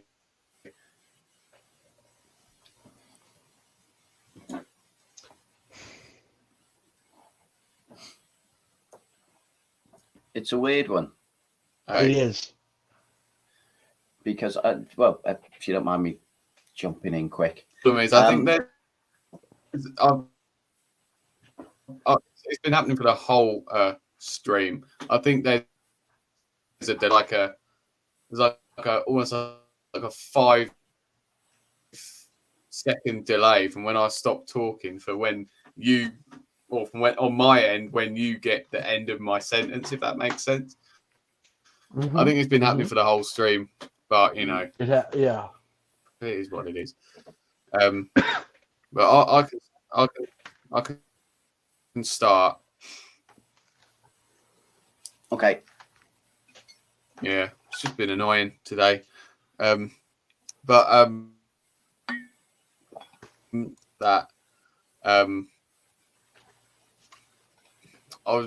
just taken the example of Slipknot, and I think they should retire, to be honest.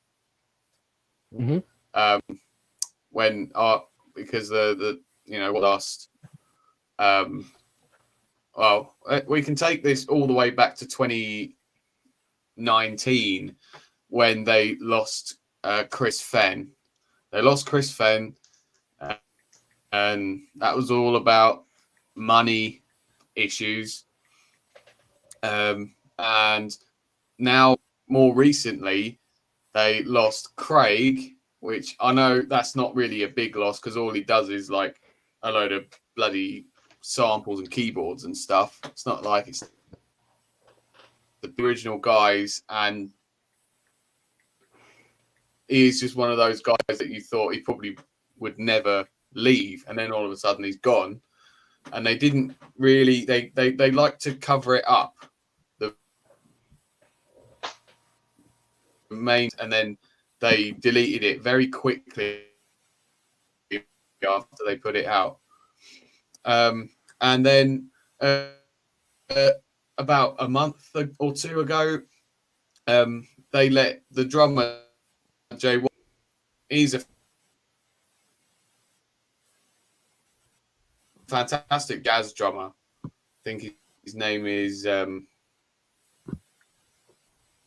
Joe Weinberg or something.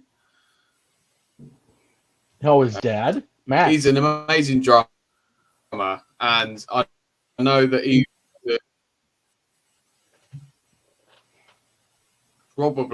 that's probably right. I probably got it wrong. Amazing drummer,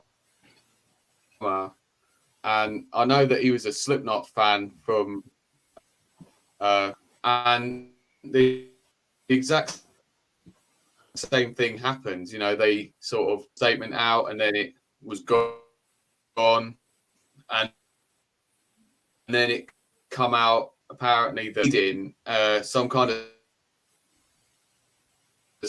surgery on his hip, and he's been putting it off for because he's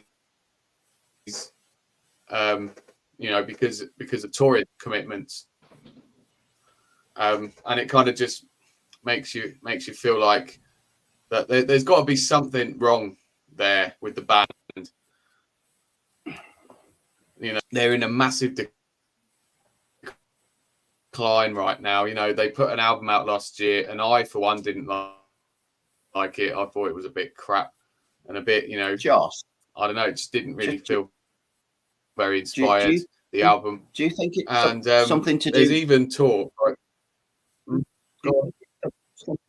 I was going to say, do you reckon it's something to do with Corey doing all this solo stuff? Is he? I know, obviously, previously he's been doing Stone Sour, which is fair enough, but he's also he's just put out a second solo album as well, hasn't he? Now, do you think he was concentrating more on that than the last Slipknot album? Do you think it's because obviously it's Corey's band, isn't it? No matter what, originally they were the band, but as it's moved on, it's just Corey, isn't it? Let's face it. So I wonder if bringing out this second solo album, he's taking less attention for, you know, he's caring less about Slipknot than he is about, you know, his own stuff, and being a rock star and whatever else. I just think that's probably more. Yeah.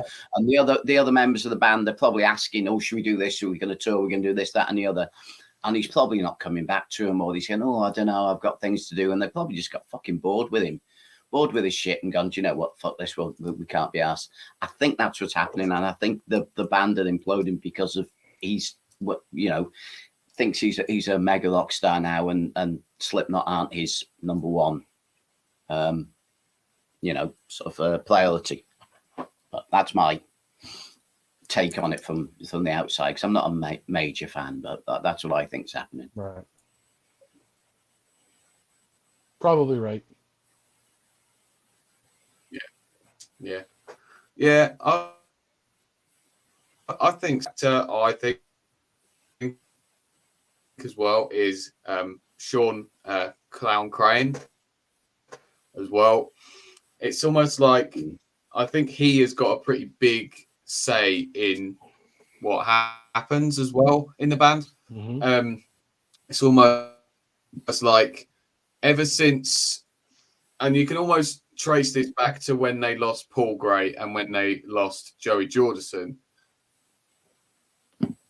Paul and Joey had a pretty big input on things as well. And now that them two are not there, it's almost like, and they are, and yeah, I just think that some of the members have kind of just got fed up with them, and even like PPO said, I wouldn't be surprised if this time next year the band's gone. The band's gone on their separate ways. It really wouldn't. Makes sense to me. they put out a bomb of an album last year. They're losing members left, right, and centre. It's all going to implode. But and then it kind of just got me thinking of lost in their in their career. And then I was thinking, because there are just some people that are irreplaceable songwriting purposes, or just for just to make the just to be the cogs behind the band. Sometimes when you change that formula, things can just start to go wrong. And I mean, there are instances where you can improvements to your band. Like I'd probably say Obituary. They've probably got the best lineup they've ever had now. Same with Testament. Death changed members pretty much every album as well, and that didn't really do them any harm. But I think when you a band great, I think it can eventually cause the band to have a massive and call it quits. Yeah, and also one last thing I wanted to say on it was just living off what made a band great, doesn't mean that you can carry that on. Again, and I wanted to get your guys, you guys' thoughts on it. Like, if there's any other example that you can think of bands losing multiple key members and it caused a decline. Personally, when Joey died, whether you think bands will survive, whether bands can survive.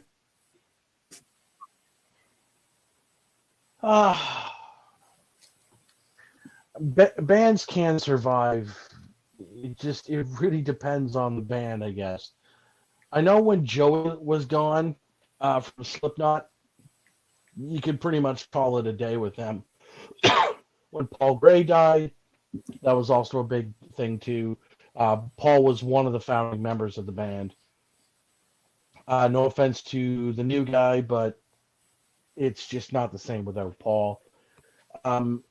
Corey and Clown are definitely taking over.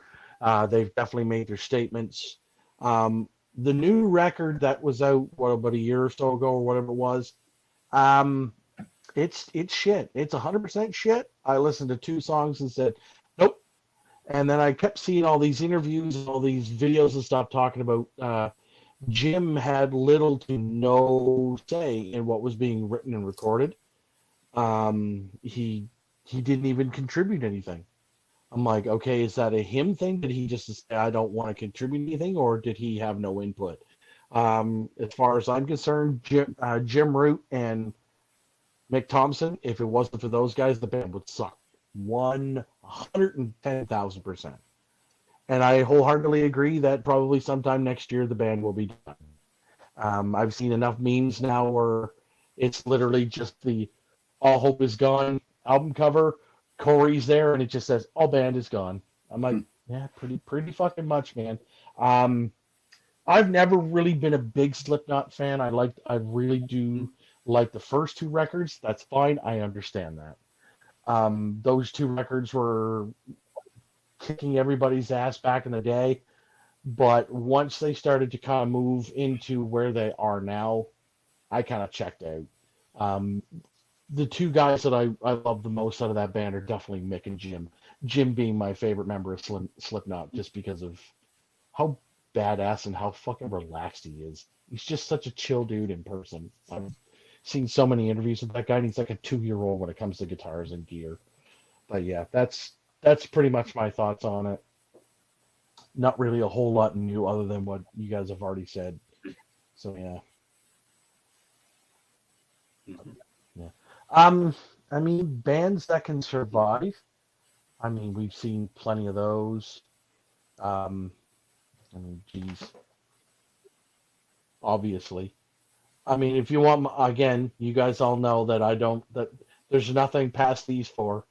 Sabbath is not Sabbath past these four, but I know everybody doesn't like that theory. Who knows? I mean, even AC/DC's had enough changes.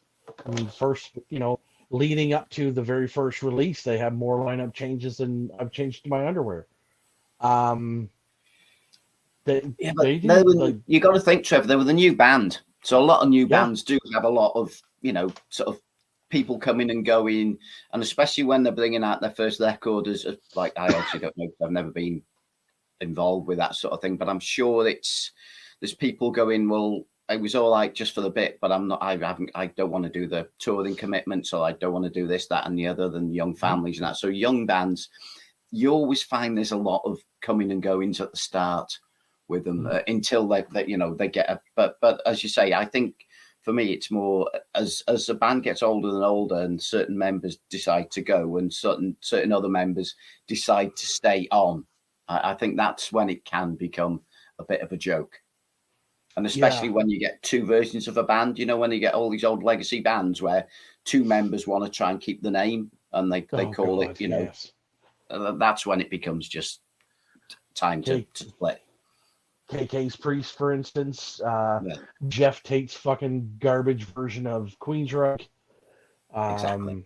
Yeah. There's so many out there. As I said, I know, it's a. But also, you look at bands, say, like Wasp. It evolved into almost like a Whitesnake type thing, where it's just Blackie Lawless and a bunch of session guys type thing. It's like, when does it, when do you keep the name?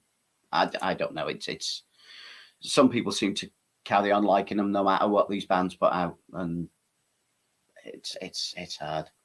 As good or bad. I mean, I guess for all intents and purposes, you could talk about Maiden. I mean, I guess it depends on the person. Like, I checked out with Maiden fucking after Brave New World. I've heard all the other records, yes, indeed. Don't get me wrong, but I just no. The last good record. Go ahead. No, all I was going to say is it's quite well known that I'm not a Bruce Dickinson fan. I don't like his voice, so I just like Iron Maiden and Killers. I like the music, and I'm more of a new wave British heavy metal fan. I just don't like Bruce Dickinson's voice, so I just can't. I've got no time for them, but I can appreciate what they do, and they keep on doing it. But I found they seem to be kind of putting out every time I'd hear a single on, Planet Rock or whatever it happens to be, it was like, oh yeah, Iron Maiden single. You can tell what it is, what it sounds like. But I guess people say the same about AC/DC and a lot of other bands, that they don't need to change their format as far as they're concerned, because they know everybody's going to buy the albums. I think it's like you said with Senjutsu, everybody just went out and bought it anyway.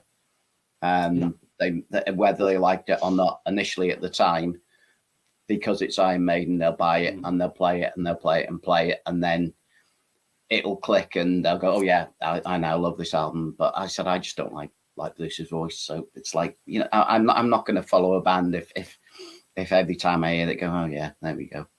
But that's just me with them. But as you say, I can appreciate what they've been doing, but I still think they've got the songwriters in there, because is it Steve Harris that writes a lot of the songs? I think it has been since day one. That's what I mean. So in theory, he stayed there, and Bruce has been there. Obviously, I know he did bugger off for a bit and came back again, obviously, because Blaze Bayley came in. I said, I know Maiden. I just don't pick up albums by them, and I never will, even if it was if it was cheap or whatever, because I know I'm never going to listen to them. I'd still listen to Iron Maiden. I still listen to Killers. I think they're both awesome albums. But there, for me, there was a time, and I said, the first album I ever bought had a couple of Iron Maiden songs on it, so I'll always going to love early Maiden. And if I'm honest, I thought, what's it called, Number of the Beast, when that came out, it was almost like, it was at a time, almost like a time when bands seemed to be getting new singers. AC/DC had a new singer, Black Sabbath had a new singer, Iron Maiden had a new singer, and it was just a time where it was just these bands that you really loved for a couple of years. All of a sudden, as you say, we're getting new singers. but the rest of the band were pretty much the same. So it's like that's why I like, as I said, Back in Black. I think it's an awesome album, but I've not bought a DC album since, because I think that they sound very much the same. They're not the inventing the wheel. They're great for what they are. I've seen them live, but I don't need to buy another album because I've got all the Bon Scott ones, which I think are superior, and I've got Back in Black, and that is my definitive Brian Johnson album for me. That's a perfect album. I said I'll listen to it again this week, and it's absolutely stunning. But it's the same with Iron Maiden. You know, I'd said I'm happy with my little thing, but I know lots of people, majority of the community here, love Iron Maiden, and I'm just the weirdo that doesn't. But what can you do? So, but yeah, as you say, with Sabbath, for me, when I hit Sabbath, the first Sabbath album I heard was Heaven and Hell. I didn't hear the Aussie stuff till, I said, when 1980, 81, 82, when I was getting into music, the first Black Sabbath album I heard was Heaven and Hell. So that's always going to be my favorite. And I was a Dio fan anyway, because I'd heard Long Live Rock and Roll, Richie Blackmore's Rainbow, and the other one, Rainbow Rising. So I knew Dio as a vocalist, and I quite liked that sound. And then I went back to the Aussie stuff. Now, Sabotage is my favourite. Sabotage is my favourite Aussie album with Sabbath. I've got a box set with called the Hand of Doom, which is the first 4 Black Sabbath albums on vinyl. I think it's a French box set, which I love to bits. It's great. As you say, Paranoid at the time back then when I heard that was absolutely stunning. But it's probably aged the least well out of the first 4 or 5 albums, to be honest. And the first Sabbath album I bought on vinyl was Never Say Die, which was obviously Ozzy's last album. Yes.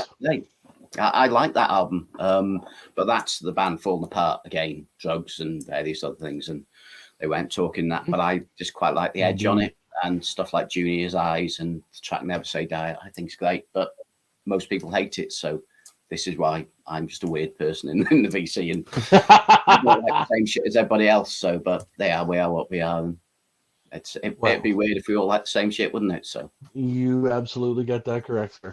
Absolutely. So, yeah. As I said, it's you know, I think you can change a drummer quite happily, unless you're someone like Led Zeppelin, obviously. But you know, I guess it all depends on how tight knit the band is, and if it's actual band or it's just one person and a bunch of musicians with them. If one person does everything, then you know if he can change people all the time. So one of them. I must admit, I think I need a piss. Yeah, probably. Very true. Yeah, it's been a while. I'm an old bloke now. I'm 55 years old. I haven't had a pee for about 3 hours. Bloody hell. We got more shit to talk about? Do you guys want to carry on while I have a wee? Wow. Anyway, I'm going anyway. So. I'm not having a piss there, old boy. Well, I mean, unless nobody's got anything else to say. What was it that I wanted to mention? I wanted to mention something, but I forget now. Oh.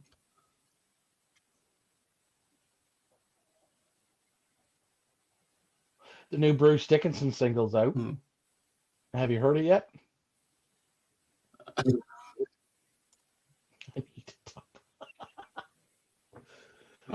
Nice. Fucking hell. Lovely. It's okay. I mean, now that John's gone, I mean, I can bring it up because, you know, he's a big Bruce fan. It's all right, you know, nothing too crazy. I mean, song is really dark, but I mean, I'll probably listen to it when it comes out, but other than that, I don't really. I mean, it's not horrible. I'll say that. So do we have any other sort of topics that we had in Josh, or what? I don't remember, anyways. I think we only had a couple topics. I mean, no, we did recently pick up we did Music Beginnings. The top 3 albums of losing members. Yeah. Till Johnny Mac comes back, I could say that I did listen to that new Bruce Dickinson song. Yeah. I to be honest, I've actually never listened to any Bruce Dickinson solo stuff. Mm-hmm. So that was like my first time listening to Bruce Dickinson solo stuff. And one thing that I noticed straight away, I think this is just because I'm a guitar player, the song was in drop C. I was thinking, that's weird, because I just, you just don't associate him with playing in a tuning like that. So I was thinking, okay, this is interesting, this is different.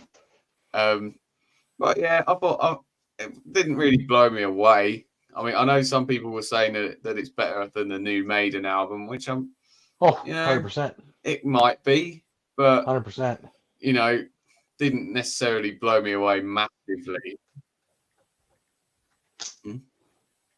Yeah. I thought there was a decent guitar solo in the middle, of course.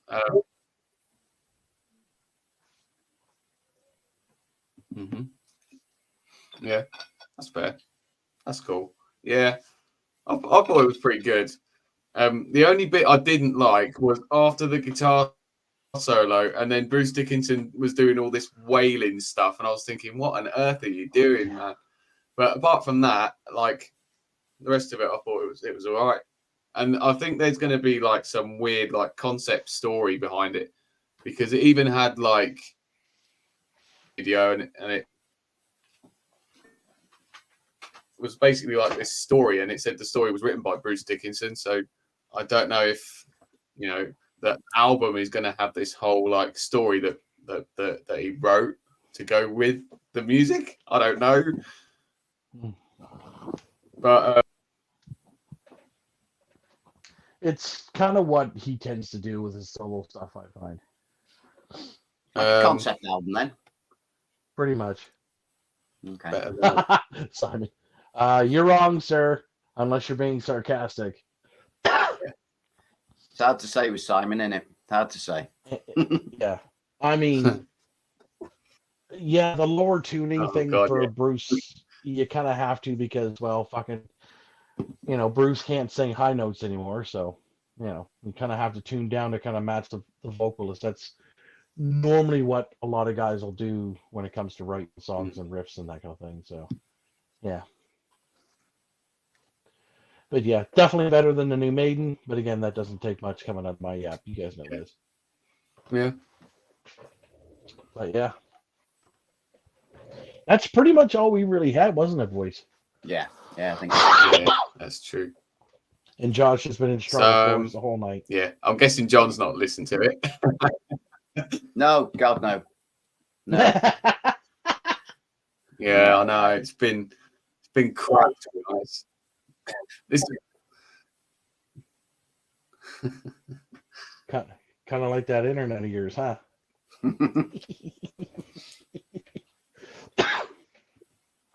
Sorry, buddy. One last dig, as it were. Yeah, I know. I don't know. Yeah. Whatever. I can take it this time. It's fine. It's almost like because Marty decided not to join. It's like his crap internet spirit has come over to mine and infected me today. Right. But yeah, man. Marty's phone's going flat. Oh, of course it is. Yeah. Cheers, Marty. All right. Cheers, Marty. Yeah. We'll probably cheers, Marty. We'll probably call it a day if we've got nothing else to. When are you thinking of doing another one? About? Josh, when are you thinking of schedule the next one? Are you gonna have a break over Christmas? Mm-hmm.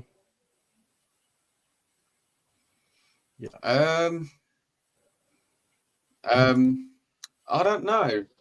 Maybe. Well, basically, at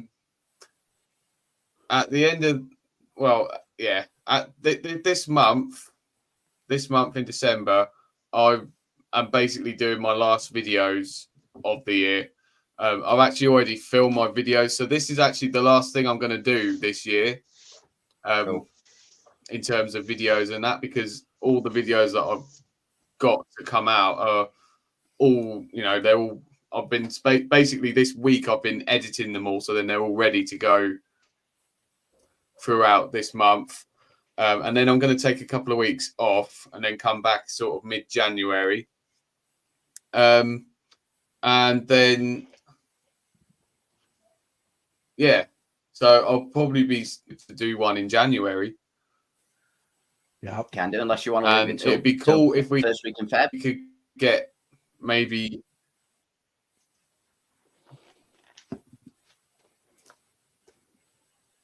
Well, we could do, we can work it out. I don't mind.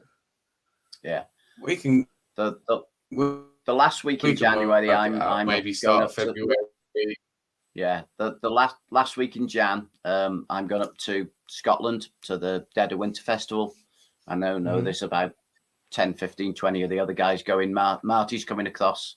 Marty's going up there as well. I know there's a ton of guys. Mark G with the Seas coming up with us. Sean the Beast is going up to Scotland. So we're all doing this Dead of Winter Festival up in Glasgow, I think it is. I think that's like 27th, but it's that weekend, 27th, 28th. So that last week, I wouldn't be able to do anything. And I think half our viewers will be going as well. So it's one of them. And I think the week before we're doing the Church of Misery stream, aren't we? Yeah. I think we might be, yeah. Yeah. Yeah. So that's why I mentioned February. That was all Josh, sorry. Probably a good idea. Yeah. That's fine. Yeah, that's gives a bit more time to get some subjects up, doesn't it? Start first week of February for the next one. That'd be cool. Yeah. Okay, doke. Yeah, we can get a few more people in. Mm-hmm. Yeah. Yes, sir. And it would be cool if we could get like someone like I was going to say that we could get Chris, or if Sean can get his setup sorted out by then, or get Marty back on with his upgraded internet, which has been passed on to me. Lovely. So that'd be cool. Yeah, if we can do that. So we'll probably call it a day for today, unless. Yeah. Okay. Nope. That's it for me, boys. Okie dokie. So this. Yeah. See you, Trevor. Hey, fellas. Cool. So this is. It's not been how we would have liked it to have been. No. All right. See you, Trev. See you, boys. Oh, you're not going yet. No, he's gone. Oh, that's he. Oh, yeah, he has gone. Yeah, no, that's cool. Yeah, so we'll probably call it a day for now. The stream has not gone as I thought it was going to go, but it is what it is. We got there in the end with it, despite the internet problems. And this is going to be the last thing that I'm actually going to film. Cool. Yeah, we had about 12, 13 people on, didn't we? So until next year, we'll see you again. And see you guys. Keep metal. Catch you later. We still here? Hello. Yeah. Bye-bye.